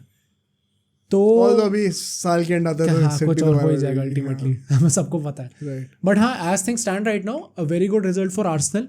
एंड सिटी के लिए कुछ भी कह रहे हो कितनी अच्छी टीम है, बट थोड़े वरिंग साइंस लग रहे हैं, थोड़े कंसर्न्स लग रहे हैं, थोड़े क्रैक्स दिखने शुरू हो रहे हैं. मे बी दैट्स बिकॉज इस टाइम पे उनकी पूरी टीम अवेलेबल है नहीं. जब होगी तो वी नो कि कितनी स्ट्रॉन्ग हो सकती है सिटी. बट हाँ, थोड़ी प्रॉब्लम लग रही है इस टाइम पे. और चलो ठीक है, यहाँ से मैनचेस्टर के दूसरे हाफ में चलते हैं, बिकॉज वहाँ पे भी एक शॉकिंग चीज़ हुई थी, विच इज़ कि मैनचेस्टर यूनाइटेड जीत गई. और जीती भी तो कैसे जीती भाई, ब्रेंटफोर्ड से. क्रेजी सीन्स थे. But if we start breaking down the match, क्योंकि यहाँ पे टेन हैग ने फिर से कुछ फेरबदल करी थी, और may be you can expected because track record कुछ खास रहा नहीं है सीजन में से भी. But just for the record, जैसे आम्रबाद अभी कुछ टाइम तक लेफ्ट बैक पे खेल रहा था, उसको इस बार डबल पिवट में डाल दिया था. और अपना लिंडलॉफ और डालो को जो है फुल बैक्स बना रखा था लोगों ने. मैगवायर स्टार्ट कर रहा था finally. That was something interesting to see. And at the end of the day match थोड़ा ठीक भी गया उसका. अच्छा क्या था आई थिंक. नहीं, इनिशियली थोड़ा फिर से वो बन रहा था सीन. आई वुड से कि इस मैच के एंड में कोई बंदा अपना प्रॉपर्ली वैसे जा सकता है कि हाँ आई गेव माई ऑल, तो वो मैगवायर था. उसके बाद अगर हम लोग स्ट्राइकर की बात करें तो ऑफकोर्स हॉयलैंड था. यहाँ पे लेफ्ट विंग पे अपना रैशफोर्ड था, राइट विंग पे अपना ब्रूनो था, एंड बीच में माउंट को दिया हुआ था. तो back in his original role, Casemiro of course in the double pivot alongside Amrabat. यहाँ पे मेरी एक कंप्लेंट जो थी इनिशियली, पहली बात तो वो ये थी यार कि, and we have said this in a previous episode as well, कैसे यूसीएल में हमने कहा था ये, अगर आप ब्रूनो को पहली बार तो राइट विंग पे खिला रहे हो तो आप क्या सोच रहे हो? आई थिंक जब ब्रूनो राइट विंग पे खेलता है तो इतना ज़्यादा लॉस लगता है वो, पहली बात तो. एंड वो पूरा गेम खराब कर देता है ब्रूनो को. मतलब you might as well not play him. नहीं मतलब ये क्या लॉजिक क्या है सही में? हाँ राइट. एंड सेकेंडली, अगर आप रैशफोर्ड और ब्रूनो को विंग्स पे रख रहे हो ना 4-2-3-1, 4-2-3-1 का पर्पस क्या है कि वो आपको विड्थ दे पाए विंग्स पे. वो तो अंदर ही टकिंग करना शुरू हो जाते हैं ना. It is like playing 3 attacking midfielders, जिसमें से एक सेंटर फॉरवर्ड बन सकता है आगे जाके Rashford. Right. There is no width. और ऐसे में ना जो ऑपोजिशंस होते हैं वो यूजुअली यही करते हैं, मैंने नोटिस करा यूनाइटेड के अगेंस्ट. विंग्स पे बॉल स्प्रेड कर दो, काउंटर बनाओ वहाँ से एक अच्छा, और इनको चोक कर दो वहाँ से. आई थिंक ये पता नहीं कैसे टेन हैग सॉल्व करेगा, क्या सोच रहा है। एक तो he is hello bent on starting Rashford all the time. हम देते इस मैच में भी अल्टीमेटली वो 60th मिनट के आसपास दोबारा सब आउट हो जाता है फॉर गर्नाचो। तो व्हाट इज द पॉइंट? भी अच्छा परफॉर्म करता है राइट। तो ब्रूनो फर्नांडिस को भी ले आते हैं दोबारा अटैकिंग मिडफील्डर पे सेकंड हाफ में शुरू होते ही। कुछ देर तक मेसन माउंट को खिलाते हैं वहाँ पे राइट विंग पे, फिर उसको हटा के एंटनी को ले आते हैं। But to start with I think United ने, हमने हर मैच में कहते हैं जैसे कि यूजुअली पहले के 10-15 मिनट में बहुत अच्छा खेल रही होती है, एक दो चांस क्रिएट कर रही होती है लेकिन कन्वर्ट नहीं करती। I think this time throughout the first half what I notice was कि पेशेंटली बिल्डअप कर रहे थे, there was no hurry as such. I think कि वो चीज़ पर एक कहीं ना कहीं आपको वो चीज़ का फाइनल प्रोडक्ट कुछ ना कुछ मिलना चाहिए, वो बिल्कुल भी नहीं था। आई थिंक ये पूरे में इनने थ्रू आउट द मैच वो चीज़ मेंटेन करके रखी कि पोजीशन रख रहे थे, बट वो चांस आ ही नहीं रहा था। इनफैक्ट फर्स्ट हाफ के एंड पे सिर्फ एक ही शॉट ऑन टारगेट था, तो यू कैन इमेजिन कि कितना खराब चल रहा है। राइट। बट ब्रेंटफोर्ड ने एक गोल मार दिया एंड इसमें कैसीमेरो एक पास मिसप्लेस कर देता है, फिर लिंडेलॉफ जो है क्लियर करने के चक्कर में दोबारा ब्रेंटफोर्ड के पैर को बना के दे देता है बॉक्स के अंदर। And this goal should not have been a goal क्योंकि ओनाना ने फिर से गलती करी। राइट। हाथ पे आराम से लग के गई है, ऐसा नहीं कि टिप पे इतना तेज भी नहीं था शॉट भाई साहब, कैसे छोड़ दी। You cannot miss that goal भाई। Right. Did he say anything in the post match conference? नहीं, I don't think so. It is my fault. नहीं भाई it's getting out of hand now. I think वो कह देगा ना तो और गालियां और पड़ जाएगी अब। तुम कब तक बात कर लोगे? हर बार थोड़ी कह दोगे आके। तो यार कितनी गलतियां कर रहोगे यार। मुझे I am all for you know having a good character, taking responsibility, but अगर तुम परफॉर्म नहीं कर रहे हो तो may be somebody else also deserves a chance. I think वो मुझे बहुत स्ट्रेंज लगा कि तुम कैसे बार बार गलती कर देते हो हर मैच में, एंड रूकी मिस्टेक्स हो रही हैं बहुत ज़्यादा। तो all in all first half में United were always focusing on patiently building up position रख कर, बट इफेक्टिव ब्रेंटफोर्ड ही थी। गोल मारने की बात आई, गोल मार दी उन्होंने। इसके बाद हम सेकेंड हाफ पे अगर आए, सेकेंड हाफ में भी तो हम लोग देखते हैं स्टार्टिंग से ही कैसीमेरो को हटा देते हैं, एरिक्सन को ले आते हैं। उसके बाद हम लोग देखते हैं कि एंटनी और गर्नाचो भी आ गया, as I said before, Martial भी आ जाता है बाद में। मतलब what would you say about that? क्या what was the thinking behind all of the substitutions? Because 90th minute तक वैसे भी फिर भी कुछ बहुत ज़्यादा आउटपुट मिल नहीं रहा था attacking wise. But I think overall इस पूरे गेम में United was not that team जो कि अल्टीमेटली आपको देख के लग रहा होगा कि ये लोग जीत गए हैं। They should not cover the cracks इस टाइम पे कि ये विन आ गई तो यूनाइटेड अच्छा खेल गई, क्योंकि ऐसा नहीं था बिल्कुल भी। The only reason why I think इस टाइम पे ये लोग एंटनी लाते हैं, प्रॉब्ली बिकॉज उन्हें विड्थ प्रोवाइड करनी थी, एज यू राइटली सेड, क्योंकि एंटनी वो चीज रखता है। गर्नाचो और एंटनी दोनों आई थिंक ये चीज एंटनी की कुछ काफी गलतियां हैं, बट एक चीज माननी पड़ेगी, वो बंदा अपनी पूरी विड्थ मेंटेन करके रखता है। Like he will keep that other full back occupied, क्योंकि वो मेंटेन करता रह जाता है। नहीं वो तो है, वो तो सारे ब्राजीलियंस के साथ है। एंड गर्नाचो को तो आई वुड स्टिल से कि भाई why is he not starting right now इस टाइम पे, क्योंकि वो भाई वो बंदा लिटरली जैसी उसके बॉल आती है ना यूनाइटेड में, तो एक्चुअली देख के लगता है कि कुछ ना कुछ करेगा भी है। अब पता है, मतलब हम गर्नाचो की बात कर रहे हैं तो जिसकी जगह पे वो आया उसकी बात भी कर लेते हैं। Rashford kind of looked very desperate to me in this game. Okay, I remember 60th minute के आसपास आउट ऑफ नोवेयर ऐसा कर्लर ट्राई करा था जो कि बॉल कर्ल भी नहीं हुई, एकदम गंदे तरीके से शॉट गया बाहर, way out of the frame. And I saw on 2-3 occasions how, जो तुमने कहा था ना हालैंड के लिए जैसे पिछले मैच में कि टाइट एंगल से गोल मारने का ट्राई कर रहा है, वो मैंने देखा रैशफोर्ड से भी इस बार, विच काइंड ऑफ शोज कि वो फ्रस्ट्रेटेड है अपने आप से कि गोल क्यों नहीं आ रहा है। बट द फैक्ट इज कि you still did not score bro. They did not score, and to me I think he looks very low on confidence right now, and to be very honest I think he only has himself to blame. आपके पास जो चीज़ें आपको assurance provide करने के लिए करी जा सकती हैं, आपको मीडिया की पूरी बैकिंग है, आपको मैनेजर पूरी तरह बैक कर रहा है डिस्पाइट योर ऑफुल परफॉर्मेंसेज, उसके बाद भी अगर आप नहीं परफॉर्मेंस दे रहे हो फिर तो आपकी गलती है ना। लास्ट सीजन तो आपने परफॉर्म करके दिया, इस सीजन क्यों नहीं कर पा रहे आप लोग? और ये हर बार रैशफोर्ड के साथ यही चीज़ क्यों होती है कि एक सीजन परफॉर्म करेगा और अगले सीजन नहीं कर पाएगा? Why can't he just replicate that form? क्योंकि अब तो आप एज हो गई है भाई आपकी, अब कब तक अगेन आई वुड से कब तक बच्चे बने रहोगे भाई? But the point is as ten Hag, अगर तुम उसके शूज में स्टेप इन करो because you follow United as well, how do you improve the situation? What is the, जैसे कि हमारा कोई लिस्नर जो कि यूनाइटेड फैन है वो पूछे कि इसका सोल्यूशन क्या है, how do you solve this scenario, तो what is the game plan for it basically? I think at the road map क्या है at the very basic level जो कि टेन हैग कर सकता है, जो कि मुझे लगता था कि ये चीज़ टेन हैग में है, start playing the players who are in form right now. आप बार बार ये मत सोचो, क्योंकि आई डोंट थिंक कि ये सीजन वैसे भी बहुत अच्छा जाने वाला यूनाइटेड का। 10 if it is not clear already. वही, क्योंकि आई थिंक स्टार्टिंग में था कि वो अभी बस सीजन स्टार्ट हुआ है, 10-11 गेम हो चुके हैं एंड प्रीमियर लीग है भी इतनी कॉम्पिटिटिव, अभी इस टाइम पे 10th प्लेस पे यूनाइटेड। अगर आपके स्टार्टिंग के 10-11 गेम ऐसे गंदे चले जाते हैं, it's very hard to come back from, right, क्योंकि बाकी टीम्स आपसे अच्छा परफॉर्म कर रही है और ज़्यादा कॉम्पिटिटिव लेवल पे परफॉर्म कर रही है। श्योर। सो आई थिंक कि यूनाइटेड फैंस भी वैसे ही थोड़ी होप लूज कर चुके इस टाइम पे, एंड आई डोंट थिंक कि they should be looking forward to the season that much कि आप लोग बहुत अच्छा कहीं फिनिश करने वाले हो, वेरी फ्रैंकली स्पीकिंग भाई, क्योंकि आई डोंट थिंक करने वाली है यूनाइटेड। तो एट दिस पॉइंट जो प्लेयर अच्छा परफॉर्म कर रहा है भाई उसको चांस दो, ताकि वो बंदा अपने आप को, मतलब बेसिकली एटलीस्ट कुछ ना कुछ तो पॉजिटिव निकलना चाहिए ना सीजन से। क्योंकि पता है, से ऑल यू वांट, बट मुझे तो ब्रूनो भी बड़ा इरिटेटेड दिखता है। हाँ, राइट। स्पेशली वो राइट विंग पे डाल दो ना उसको, वो गेम से थोड़ा डिस्कनेक्टेड होता है, उसको बार बार बीच में आना पड़ता है कॉन्शियसली, बट फिर दोबारा अपनी पोजीशन ऑक्यूपाई करने के लिए भागे भी, और देख रहा होता है कि चांसेस मिस कर रहे हैं रैशफोर्ड वगैरह, थोड़ा वियर्ड तो लगता होगा एज अ कैप्टन। और मुझे तो ऐसा लगता है कि अगर आपके पास प्लेयर्स है भी ना उस टाइम पे, आप अकेडमी से ले आओ, एटलीस्ट जो बंदा जिस पोजीशन पे खेलने के लिए बना उसको वहीं पे खिला दो बस। क्योंकि ये ब्रूनो को राइट में कर दिया, कभी अमरबात को लेफ्ट बैक बना दिया, कभी लिंडेलॉफ को लेफ्ट बैक बना दिया, शायद आपके लिए एक मैच में काम पर कर जाए। क्योंकि Lindelof, I remember crystal palace के अगेंस्ट जो मैच था EFL कप में, जब वो लेफ्ट बैक खेला था, मैंने पॉडकास्ट में भी कहा था कि वो बहुत अच्छा खेला, इस मैच में तो नहीं खेल पाया। तो वो चीज़ें आपके लिए एक बार काम कर जाएगी, 2 बार काम कर जाएगी, हर बार काम नहीं करने वाली ऑब्वियसली। बट एक चीज काम करके वो थे मैकटोमिने। हाँ भाई साहब, मैकटोमिने आता है 87th मिनट पे, 3 मिनट नॉर्मल टाइम और फिर इंजरी टाइम। पहला गोल वो मारता उसमें भी गर्नाचो नहीं करके दिया था, पूरा created out of nowhere, and वो रीबाउंड आके उसके काइंड ऑफ बेलिंगम टाइप का गोल हो गया था तरीके से। बट जो सेकंड गोल था जो कि हेडर था, भाई क्या सीन्स थे वो, crazy. And I know individual brilliance पे काइंड ऑफ मैच निकाल लिया। Firstly what do you think about McTominay and those 2 goals? Secondly, did United deserve to win the game?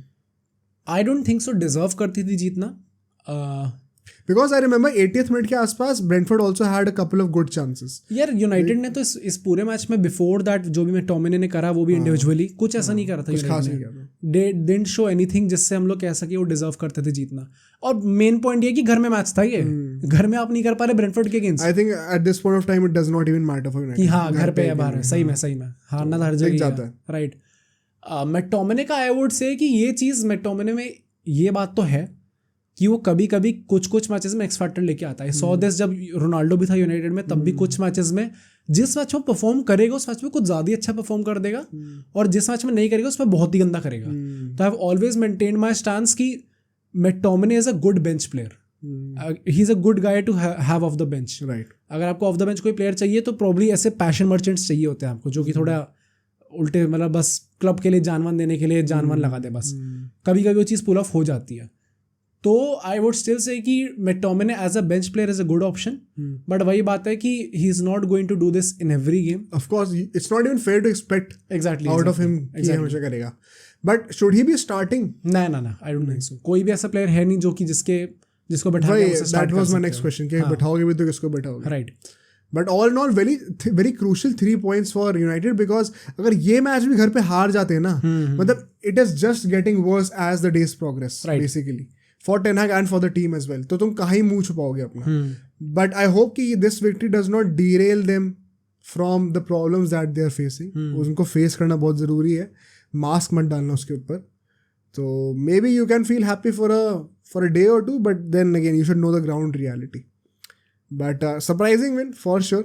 Let's move on to La Liga now and talk about the 2 giants. पहले Madrid की बात करेंगे and फिर बार्सा's almost come back against अपना Grenada. So real का भाई किससे match था, क्या रिजल्ट हुआ, सबको बता दो। So ओसासुना के साथ मैच था उनका एंड अल्टीमेटली 4-0 की काफ़ी तगड़ी विक्ट्री लेती है रियल मैड्रिड। काफ़ी टाइम बाद हमें एकदम प्रॉपर डोमिनेशन देखने को मिला रियल मैड्रिड की तरफ से। सबसे पहले मैं बताता हूँ, Osasuna was going with the 4-3-3 normal सी, जैसे हर बार लाइनअप लेके आते हैं वैसी थी। मैड्रिड अपनी वही 4-3-1-2 लेके जा रही थी, या and you can also call it a 4-1-2-1-2। अब इसमें पॉइंट ये था कि कामाविंगा हमारा जो था वो CDM था, क्योंकि हमारे नाचो भाई साहब ने एक रेड कार्ड ले लिया था लास्ट मैच में, he was not available, Alba is not available, सिर्फ रूडिगर अवेलेबल था। तो नेचुरली हमें एक और सेंटर बैक चाहिए था, जो कि चुआमेनी ने प्ले किया। So Tchouameni was our centre back. Carvajal, Tchouameni, Rudiger and अपना मेंडी, मेंडी वाले पॉइंट पे भी मैं आऊंगा, बट तो कामाविंगा को सेंटर बैक क्यों नहीं बना दिया सीधा, चुआमेनी को हटाते हैं? I think Tchouameni is more suited to play the centre back. I mean you never know until you test him. Like Camavinga has a knack of playing good everywhere. Right CDM में भी ही बॉस्ड it भाई, बहुत अच्छा खेला वो। So what happened then? Tchouameni का scene ये था कि उसने अपेरेंटली कुछ वीआर के साथ ट्रेनिंग करी थी सेंटर बैक्स के लिए मैच से पहले। हाँ अच्छा।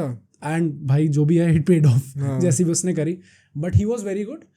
मिडफील्ड में हमारे थे अपना, एज आई सेड, कामाविंगा था, वाल्वर्दे था एंड मॉड्रिच था। Modric who had a great game इस मैच में, बहुत ही अच्छा था।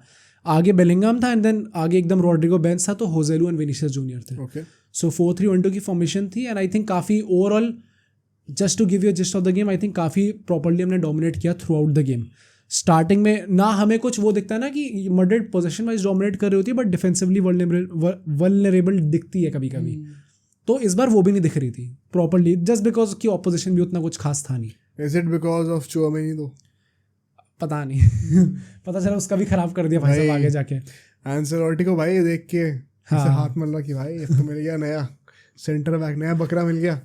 बट हम देखते हैं कि 9th मिनट पे एक गोल आता है and as usual Jude Bellingham हमारा ओपन करता है। कार्वाहाल का असिस्ट था and that was a great pre assist by Modric, काफ़ी अच्छा पास वो पिन पॉइंट करता है अपना कार्वाहाल को, and from the centre of the box Jude Bellingham कुछ फेक करता है एक बार और गोल फिर मार देता है। Just to tell you, Bellingham इस टाइम पे लालिगा का टॉप स्कोरर है विद 10 गोल्स। पेचिची आ रहा है, sorry 8 goals, which is 3 more than the likes of अपना Joselu, Morata, Kubo and Lewandowski. भाई साहब होजेलू, मोराटा और लेवेंडोस्की तो स्ट्राइकर है अपने टीम के। हाँ, and also credit to Joselu here, क्योंकि उसने भी एक गोल मारता है यहाँ पे, बट होजेलू पे काफ़ी हार्ड रहे हैं हम लोग in the recent pass, but जो भी उसने 5 गोल मारे अल्टीमेटली, अपॉलॉजी लेटर है उसको। एंड फर्स्ट हाफ की और बात करते हैं। मैड्रिड काफ़ी, आई थिंक ओवरऑल काफ़ी काम लग रही थी, काफ़ी कंपोज लग रही थी, बड़े आराम से वो चांसेस क्रिएट कर रहे थे, पोजीशन मेंटेन कर रहे थे, बहुत हबड़ तबड़ नहीं दिख रही थी। एक होजेलू चांस मिस करता है just before the half time, I think वो उसे मार देना चाहिए था, तो 2-0 हो सकते थे वहाँ से हम लोग। एंड आई थिंक कि 35 मिनट से 45 मिनट्स के बीच में थोड़ा बहुत ओसासुना भी ग्रो कर रही थी अटैकिंगली, लाइक बहुत थोड़ा थोड़ा at a very low pace, but थोड़ा थोड़ा दिख रहा था कि ये कर रही है, डीपर जा रही है इस टाइम पे। तो वो चीज़ थोड़ी कंसर्निंग लग रही थी एंड वो जस्ट होपिंग कि कहीं ना इक्वलाइज ना कर दें लोग। एंड ओसासुना का एक just before the half time एक चांस आता है, वो भी सेंटर ऑफ द बॉक्स से, they should have scored that chance, क्योंकि वो बेसिकली 1-on-1 सॉर्ट ऑफ था, तो वो अल्टीमेटली एक भी गोल नहीं मार पाता, नहीं मार तो नहीं पाता अल्टीमेटली, एंड वो उन्हें मार देना चाहिए था। ओवरऑल पूरे फर्स्ट हाफ में उनका 68% पोजीशन था मैड्रिड का, तो highly dominating match. And second half में भी वो ये चीज़ कंटिन्यू रखते हैं, डोमिनेट करती है मैड्रिड। फिर हम 54th मिनट पे ही देखते हैं, just 9 minutes after the half time Bellingham का एक और गोल आता है। वो इतना क्रेजी गोल था, 1-2 करके कुछ निकालता अपना बॉक्स के अंदर से वाल्वर्दे के साथ। Valverde also had a very great game इस मैच में, 2 असिस्ट देता है वो अल्टीमेटली। बट वो दिखता है भाई जूड बेलिंगम का, आई तो think it's not even just a purple patch now. I think वो 10 मैच तक अगर कंटिन्यू करे, 10 मैच में 10 गोल मार चुका है, तो it's not even a purple patch. It also has a lot to do with the position that he is playing, no? नहीं पता है, इसमें भी एक चीज़ है, like if you look at his heat map, he is literally everywhere on the pitch. It's just that कि उसको वो अलाउंस है कि वो रन्स, थर्ड मैन रन निकाल सकता है। I think as an attacking midfielder in a 4-1-2-1-2, anyway you will have the freedom to go forward. हाँ पीछे तो आपको आना ही है, बट आगे जाने का भी फ्रीडम है। ये मतलब I am just saying that, क्योंकि कुछ लोग ऐसा सोच रहे कि उसको सेंटर फॉरवर्ड बना रखा है इसलिए वो इतने गोल मार रहा है। It's not like that he is a centre forward, वो अपनी पूरी ड्यूटी निभा रहा है। तो आई जस्ट होप कि people realise that, and it's not a purple patch now भाई, we have to take things seriously now. तो it's not a purple patch. उसके बाद जस्ट 11 मिनट बाद ही विनीशियस जूनियर का भी गोल आता है, वो भी वाल्वर्दे असिस्ट करता है। वो भी मतलब कुछ ऐसा था कि ओसासुना का वेरी शॉर्ट ड्यूरेशन के लिए वो हमारे बॉक्स में थे पूरा, बस हम इंटरसेप्ट करते और वाल्वर्दे एक अच्छी सी बॉल निकाल देता है, विनीशियस आके गोल मार देता है। तो आई थिंक बहुत नॉर्मल गोल था, and again it's good to see Vinicius score. वहाँ पे उसका एक गोल आता है। Then just 5 minutes later Joselu का भी एक गोल आ जाता है। होजेलू का गोल में आई वुड से विनीशियस असिस्ट होता है, but the thing that was very remarkable for me was कि वो विनीशियस जूनियर का पहली बार मैंने होल्ड अप प्ले देखा। अच्छा। उसके पास बॉल आती है एंड वो एक डिफेंडर को लिटरली ऐसे वो करता है, शील्ड करता है, और फिर बॉल निकालता है होजेलू के लिए, विच टुक अ बिट लाइक 2-3 सेकेंड्स लगे थे उसे पूरा वो होल्ड अप प्ले करने के लिए, क्योंकि physically Vinicius junior is not that intimidating, he is not the strongest. हाँ, तो उसको जब उसने वो चीज़ करी तो आई डिड लाइक दैट जो उसने वो करा, तो वो चीज़ एक अच्छा पॉइंट था। फिर एक होता है point, cruise outside the box shoot मारता है वॉली 84th मिनट पर, हैंडबॉल होता है उनका, एक पेनल्टी मिलती है। नाउ हम लोग बहुत टाइम से सोच रहे हैं कि कौन पेनल्टीज लेगा हमारी तरफ से, क्योंकि सब लोग मिस कर देते हैं। होजेलू लेता है, होजेलू मिस कर देता है। अच्छा तो वो पेनल्टी मिस करता है, एंड ये कंसर्न रहेगा कि हमें कोई ना कोई पेनल्टी प्रॉपर रिलायबल बंदा चाहिए भाई। After a very very very long time we are seeing this कि कोई एकदम रिलायबल पेनल्टी टेकर है नहीं, जो कि होना चाहिए। तो आई वुड वांट कि हमें जल्दी वो चीज़ मिल जाए। और ऑल एंड ऑल हमने काफ़ी ज़्यादा डोमिनेट अच्छा करा मैच को, एंड आई थिंक काफ़ी अच्छा रिजल्ट था ये। बेलिंगम को एक और मैच ऑफ द मैच मिलता है, विच मीन्स कि 10 मैच में उसको 8 मैच ऑफ द मैच मिल चुके हैं। सो ही इज 2 असिस्ट भी है शायद उसके, 3 असिस्ट है, तो 10 मैच में 13 गोल असिस्ट है उसके। तो he is performing really good right now, and I genuinely think कि इस टाइम पे he is the best midfielder, क्योंकि वो कुछ 3-4 काम साथ में कर रहा है। पॉसिबली तो आई डोंट नो कि कोई मिडफील्डर उस टाइम पे इससे बेटर है या नहीं, क्योंकि काफ़ी चीज़ें कर रहा है साथ में। एज ए सेड कि ला लीगा में टॉप स्कोरर बन चुका है वो। एक चीज़ जो बस कंसर्न था मेरे पूरे मैच में, एक तो पेनल्टीज वाला था, एंड एक और चीज़ ये है कि इसने गार्सिया स्टार्ट नहीं कराया। एज ए सेड कि इसने मेंडी स्टार्ट कराया। भाई गार्सिया ने एक मैच में गंदा खेल दिया, आप उससे खिलाना ही बंद कर दोगे क्या? बच्चा है वो इस टाइम पे, आपको पता है मेंडी इज नॉट रिलायबल, वो जल्दी इंजर हो जाएगा जब आपको जरूरत होगी उसकी। Why are you playing him, जबकि उतना अच्छा भी नहीं खेल रहा इस टाइम पे। आई जस्ट होप कि एंसेलोटी इस चीज़ को समझे and he place Garcia now. I think Ancelotti के साथ ये तो चीज़ें कुछ समझ में नहीं आता कभी कभी, सही में क्या इसके पीछे की थिंकिंग या रीजन हो सकती है। आई थिंक वो तो है उसके साथ हमेशा परमानेंटली। बट आई गेस यहाँ से हम लोग बार्सिलोना पे चलते हैं। बार्सिलोना पे चलना है बिकॉज मैच भी डिस्कस करना है, एंड मेसी के अपैरेंट रूमर्स भी थोड़े से डिस्कस करेंगे। बट मैच था अपना जिरोना के अगेंस्ट, नहीं ग्रेनाडा के अगेंस्ट। एक तो मैं जिरोना ग्रेनाडा में बहुत कंफ्यूज हो जाता हूँ, राइट। बट ग्रेनाडा के अगेंस्ट था। जिरोना तो टॉप पे चल रही टेबल के, सेकंड पे। Grenada were not in a great position, I think 18th या 19th पे थे इस मैच से पहले, बट उनके घर पे मैच था। एंड यहाँ पे ना मैं बहुत टैक्टिकली ब्रेक डाउन नहीं करना चाहता, बिकॉज मैंने कुछ पैटर्न्स नोटिस करे जो कि मैं फिर से वही हर पॉडकास्ट में रिआइटरेट करता हूँ। Let me throw them to you as well, and may be you can try to explain if you care. तो पहला जो था वो ये था, 16 सेकंड के अंदर गोल आ गया। हाँ ठीक है, पहली बात तो मतलब Granada at one point of time 2-0 up, 2-0 के बाद हमने 2 गोल मारे, राइट। ठीक है, 2 goals very quickly as well, एक ही बंदे ने मारा। हम लोग कितनी बार देख रहे हैं कि ये जो काउंटर अटैक वाला जो सीन आ रहा है, ये इस साल हमें दोबारा देखने को मिल रहा है। क्यों देखने को मिल रहा है? पिछले साल तो हमें नहीं देखने को मिल रहा था, because now our defenders have the pace, there is no excuse. ये जो एक जो नया वो सिस्टम वो चल रहा है ना आजकल लोगों के दिमाग में, 2-3-5 वाला, तुमने देखा होगा, काफ़ी लोग बोलते हैं। बेसिकली है 4-3-3, उसमें विंगर्स जो है, फुल बैक जो है वो आगे चले गए और विंगर्स अंदर आ गए, तो ऊपर 5 हो गए लोग, फिर बीच में 3 और पीछे 2 सिर्फ, राइट। तो 2-3-5 का जो है ना, ये एक्चुअली में है भी बिकॉज कैंसलो बाल्डे दोनों ऊपर पुश करते हैं। बट माई प्रॉब्लम इसकी जो आपका पिवट है ना यहाँ पे, वो डिफेंडर्स के बीच में ड्रॉप नहीं करता। ओके, तो आपका जेन्युइनली सिर्फ बैक 2 ही होता है। हाँ, और बैक 2 इज नॉट सेफ। हाँ, डेफिनेटली नहीं है। No matter how quick you are, no matter how good you are at defending, counter पे तुम गोल खाओगे ही खाओगे, डेफिनेटली, अगर तुम्हारे सिर्फ 2 लोग पीछे हैं। आई थिंक टाकी कह रहा हूँ, Xavi has to tactically rethink this, कि दोनों फुल बैक्स को आपको आगे भेजना है, या फिर मे बी गॉर्डियोला की तरह एक फुल बैक को टक इन करके बैक 3 बना लो। ऑल दो बाल्डो कैंसलो में से तुम किसको ही टक इन करोगे?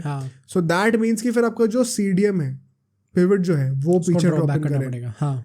क्या डियोंग को फिर आप ड्रॉप कराना चाहते हो, बिकॉज फिर गोइंग फॉरवर्ड उसकी एबिलिटीज रुइन हो जाएंगी। तो ये सब कुछ चीज़ें हैं सोचने वाली, बिकॉज आई थिंक ये सिस्टम सस्टेनेबल है नहीं। और यूसीएल में टीम्स लाइक बायर्न या फिर जो फास्ट टीम्स है ना, इवन PSG, राइट, वो खोल देंगे ऐसे मामले में। जब पीछे से 2 डिफेंडर है ना, एक लॉन्ग बॉल आएगी, विंग से बनेंगे सारे रन। तो आई थिंक ये मतलब वीकनेस एक्सपोज हो गई थी वहाँ पे clearly. Okay, but half time से पहले थैंकफुली एक गोल आता है यमाल के through, kind of a tap in, but he created history scoring the I think the youngest player to score for Barcelona in La Liga. So credit to Yamal, I think he was impressive जब से हमने देखा है उसको, and Lewandowski's injury may have given him some life as well, because अब वो mostly हर match start करेगा। even Rafinha, उसकी भी इंजरी जो हुई है। बट हम लोग देखते हैं कि सेकेंड हाफ में फिर से मतलब अपना क्या नाम था, ग्रेनाडा मैं बार भूल जाता हूँ मैं कैमरा के सामने। ग्रेनाडा जो है वो एक तो उन्हें पोस्ट पे मारा था एक बार, तो ऐसा नहीं कि चांस बन नहीं रहे थे। बारसा ने एक चांस क्रिएट किया था जब अराहो ने हेडर ऐसे सेटअप करके दिया था फरान टोरेस को, उसे पॉइंट ब्लैंक से काइंड ऑफ मारने गया वो शॉट, बट कीपर ने डाई मार के रोक दिया समहाउ. ओके, तो won't really blame him there, but हाँ should have been converted ideally. फिर हम देखते हैं कि बार्सा का एक और गोल आता है और यहाँ पे सर्जी रोबर्टो वो गोल मारता है भाई. Very surprising, very surprising. उससे पहले फर्मिन लोपेस खेला था मिडफील्ड में, तो उसको हटाया गया था. एंड फर्स्ट हाफ में कुंडे को इंजरी हो गई भाई. हाँ, उस जगह पे अराहो आता है अल्टीमेटली. ये कुंडे वाली इंजरी भाई, that would be a big blow for us, because कितनी इंजरीज होंगी यार. नहीं कितनी, और अभी एल क्लासिको आने वाला है भाई साहब. हाँ, तो काफी डिफिकल्ट होगा, काफी डिफिकल्ट होगा. And you can't afford to have so many injuries. Midfield पूरी खराब हो रखी है, फॉरवर्ड 3 में से 2 आपके स्टार्टर्स खराब हो रखे हैं अभी, आपका एक डिफेंडर भी खराब हो गया. आई think it is wake up call कि आप इतना ज्यादा भी वो मत हो जाओ भाई. क्या कर रही है फिजियो टीम बार्सा की?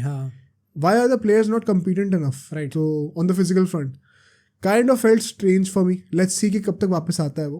Let's hope it's not something serious. But the pivot not dropping between the defenders. आज के दिन गुंडोगान था essentially pivot, क्योंकि रोमेओ भी स्टार्ट नहीं कर रहा था. उसके सामने फिर वो गावी थे और फर्मिन लोपेस थे.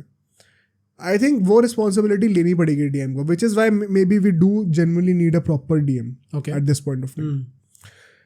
But उसके बाद एक पोटेंशियल गोल आता है फीलिक्स का, जो कि ऑफसाइड डिक्लेयर कर दिया जाता है. It does not get converted, but Felix का I would still say once again भाई, he looks the most menacing in the attacking department. Okay, even more than Lewandowski, जो कि आज खेला भी नहीं है, बट मैं वैसे कह रहा हूँ. What do you make of Felix मतलब का जो उसका रन चल रहा है अभी सो फार, या जो फॉर्म चल रहा है? What do you make of it? Why is it happening? And should Barcelona be going for him in the next? मुझे to be very honest बहुत पहले से लगता था कि वो बार्सिलोना टाइप का प्लेयर है. Even when he went to Atletico, मुझे मन तो था कि वो obviously रियल मैड्रिड आ जाए, बट आई समवॉट न्यू, क्योंकि बेनफिका में जितना भी उसको देखा उसके हिसाब से कि वो थोड़ा बार्सेस्क प्लेयर है.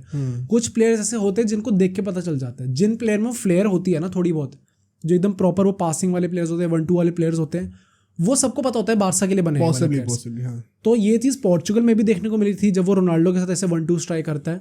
तो मुझे बहुत पहले से ऐसा लग रहा था कि ये बार्सा के अंदर से काफ़ी अच्छा फिट बैठेगा. ना मुझे ये नहीं लगा था कि वो इतना अच्छा फिट बैठेगा, क्योंकि to be very honest I expected a lot more from him when he was in Chelsea. Atletico में आपका बहाना समझ में आता था, बट आप चेल्सी चले गए जब तो हाइपर अटैकिंग फॉर्मेशन थी. हाँ, तब तो मुझे लगा था कि वहाँ पे भी आप परफॉर्म नहीं करोगे, then what does it mean कि आप खुद उतना अच्छा नहीं कर पा रहे हो. बट प्रॉब्ली जब वो बार्सिलोना में आया उसने सॉर्ट ऑफ एक वेज कट भी लिया था. ही डिड शो कि आंसू भी बहाए थे प्रेजेंटेशन आंसू भी बहाए थे. ही डिड शो कि वो खेलना चाह रहा है. प्लस चावी के प्लान्स में चावी भी चाहता था कि वैसा टाइप का प्लेयर है, लापोर्ता भी चाहता था वैसा टाइप का प्लेयर है. अगर पैसा है देन आई वुड डेफिनेटली से कि जाओ उसके लिए, क्योंकि एट दिस मोमेंट, क्योंकि एक प्लेयर, एक अच्छा प्लेयर, रिलायबल प्लेयर आपके सिस्टम में फिट इन हो भी गया इस टाइम पे. आपको सॉर्ट ऑफ एक वो try before use sort of भी आपको एक अपॉर्चुनिटी मिल गई है इस टाइम पे. सो आई वुड से कि अगर पैसा है अल्टीमेटली तो जाओ, बट इट्स जस्ट कि काफ़ी पैसा लगने वाला उस चीज़ में. हाँ, अभी भी अपेरेंटली 80 मिलियन का डिमांड कर रही है. एग्जैक्टली. तो मुश्किल तो होगा डेफिनेटली लेना. मुश्किल है, but all in all Barca ये गेम ड्रॉ कर ली थी किसी तरीके से 2 गोल मार के, which means that they are still unbeaten in the top 5 leagues. बड़ी बात है वो, but they are now on the 3rd position अपने टेबल में, बिकॉज फर्स्ट पे रियल मैड्रिड है, सेकेंड पे जिरोना है, और फिर 3rd पे जो है अपनी बार्सिलोना आती है. राइट. एंड फर्स्ट और 3rd में, which is Barca and Real, बीच में 3 पॉइंट का गैप है. एग्जैक्टली. तो होपफुली अगर एल क्लासिको जीतेंगे तो वो चीज़ कवर हो सकती है. But coming to the last topic of the podcast, which is Messi's rumoured return to Barcelona on loan. What do you have for us on that? Let's try to understand. एक तो सबसे पहले तो मैं आपको समझा दूं, क्योंकि काफ़ी लोग नहीं समझ पा रहे MLS काम कैसे करता है. मैं आपको पहली बात तो ये बता दूं कि अक्टूबर 22 को मेसी का लास्ट MLS मैच है. बेसिकली 34 मैच होते हैं एक सीजन में. 32 हो चुके हैं, 2 मैच और बचे हैं. एक 19 को, एक 22 को. 19 वाला वो प्रॉब्लम मिस करने वाला है क्योंकि उसकी नेशनल ड्यूटी होगी उस टाइम पे. अच्छा. सो 22 को जो मैच होगा, आपको अपनी कॉन्फ्रेंस में टॉप 9 में आना पड़ता है to qualify for the playoffs. Playoffs जो होते हैं वो एक और टूर्नामेंट के लिए होता है which is called the MLS cup. उसके लिए क्वालिफाई करने के लिए आपको टॉप 9 में आना पड़ता है. मायामी जो है वो नहीं आ पाई टॉप 9 में. बेसिकली 40 पॉइंट्स पे इस टाइम पे जो 9th प्लेस पे टीम है, एंड मायामी के 33 हैं. तो अगर वो अपने 2 गेम जीत भी जाती है तो 39 पे होगी, नीचे ही होगी, तो क्वालिफाई नहीं कर सकती ईदर वे. दिस मीन्स कि MLS जो आपका लीग सीजन है वो आपका अभी खत्म हो जाएगा अक्टूबर में. इसके बाद जो होगा वो MLS कप चालू होगा. मायामी इसके लिए क्वालिफाई नहीं करेगी, विच मीन्स कि आपका अक्टूबर 22 के बाद से एक भी ऑफिशियल मैच नहीं होगा इंटर मायामी की तरफ से अंटिल लेट फरवरी में जाके उनकी कॉन्कफ चैंपियंस लीग स्टार्ट होगी, जिसके लिए वो लोग क्वालिफाई कर चुके हैं क्योंकि वो लीग्स कप जीत गए थे, एंड फिर उनका MLS सीजन भी स्टार्ट हो जाएगा उस टाइम पे। तो इन 3-4 महीने में मेसी कोई भी मैच खेलने वाला नहीं है official game for inter Miami.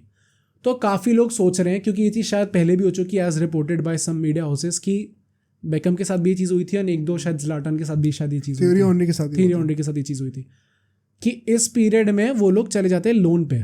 और तो कुछ क्लैरिफाई नहीं करा कि कैसे जाएगा लोन पे, अगर जनवरी में जाएगा भी तो कितने महीनों के लिए जाएगा। काफ़ी आर्टिकल्स मैंने इस पे देखे, बट सब ना वो उस टाइम पे वो क्लिक बेटी न्यूज़ निकालने में लगे हुए हैं कि वो जा सकता है, बट कोई एक्सप्लेन नहीं कर सकता कैसे जाएगा। And that is the whole point, don't expect it to happen. वही मैं सारे बार समझ से कहूँगा कि भाई कोई उम्मीद ही मत लगा के रखो इस चीज़ की। Like literally it is 99.9999% sure कि वो नहीं आने वाला। मतलब we are here to break the myth, to break the rumour. I think जो मेसी के इंटरव्यूज हैं उसके बाद से it won't even make any sense. उसको जिस टाइम पे वो पीस में है, इतनी सबको पता है कि वो वापस नहीं जाना चाहेगा इस टाइम पे। मतलब मेरे लिए भी सेंस नहीं बनाता कि वो कैसे वापस आ रहा है। बट मैं कह रहा हूँ, मान लो उसने अपने एंड से विलिंगनेस दिखा भी दी, तो how do you manage the project at hand? अभी चावी के लिए मैं कहूँ तो अभी फीलिक्स आया, वो खेल रहा है, रफीनी आएगा तो वो खेलेगा ही, तो मेसी को कहाँ एडजस्ट करने वाले? exactly. कौन से मिडफील्डर की जगह एडजस्ट करोगे?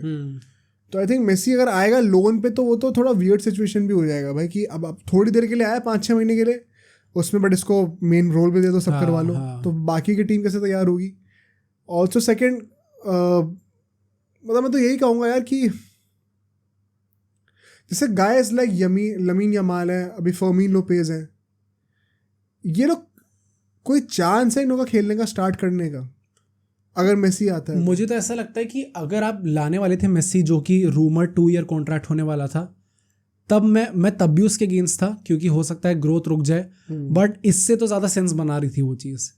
अगर आपको पता है कि वो बंदा 6 महीने के लिए आ रहा है, कुछ महीने के लिए आ रहा है, आप उसमें वो मेन रोल तो लेगा ही ऑब्वियसली, उसमें मेन रोल भी दे दो, फिर अगली सीन आप फिर बैठ जाओ कि भाई अब हम क्या करें। तो it won't make any sense for Barcelona, and I very honestly I don't think that's going to happen also. Xavi में इतना दिमाग है कि वो नहीं लाएगा इस सिचुएशन में, एंड मेसी भी इतना एट पीस लग रहा है कि वो खुद नहीं जाएगा इस मोमेंट पे पॉसिबली। तो आई डोंट थिंक ऐसा होने वाला है। हैविंग सेड दैट, अगर आप लोगों को हमारा विश्वास नहीं है, तो ताता मार्टिनो ने after that last match, post match press conference में ये चीज़ खुद एड्रेस करी है। क्या उससे पूछा गया था क्या मेसी का रूमर रिटर्न हो सकता है बार्सिलोना में? उसने कहा maybe he is going to visit Barcelona for vacation, other than that I don't know anything else.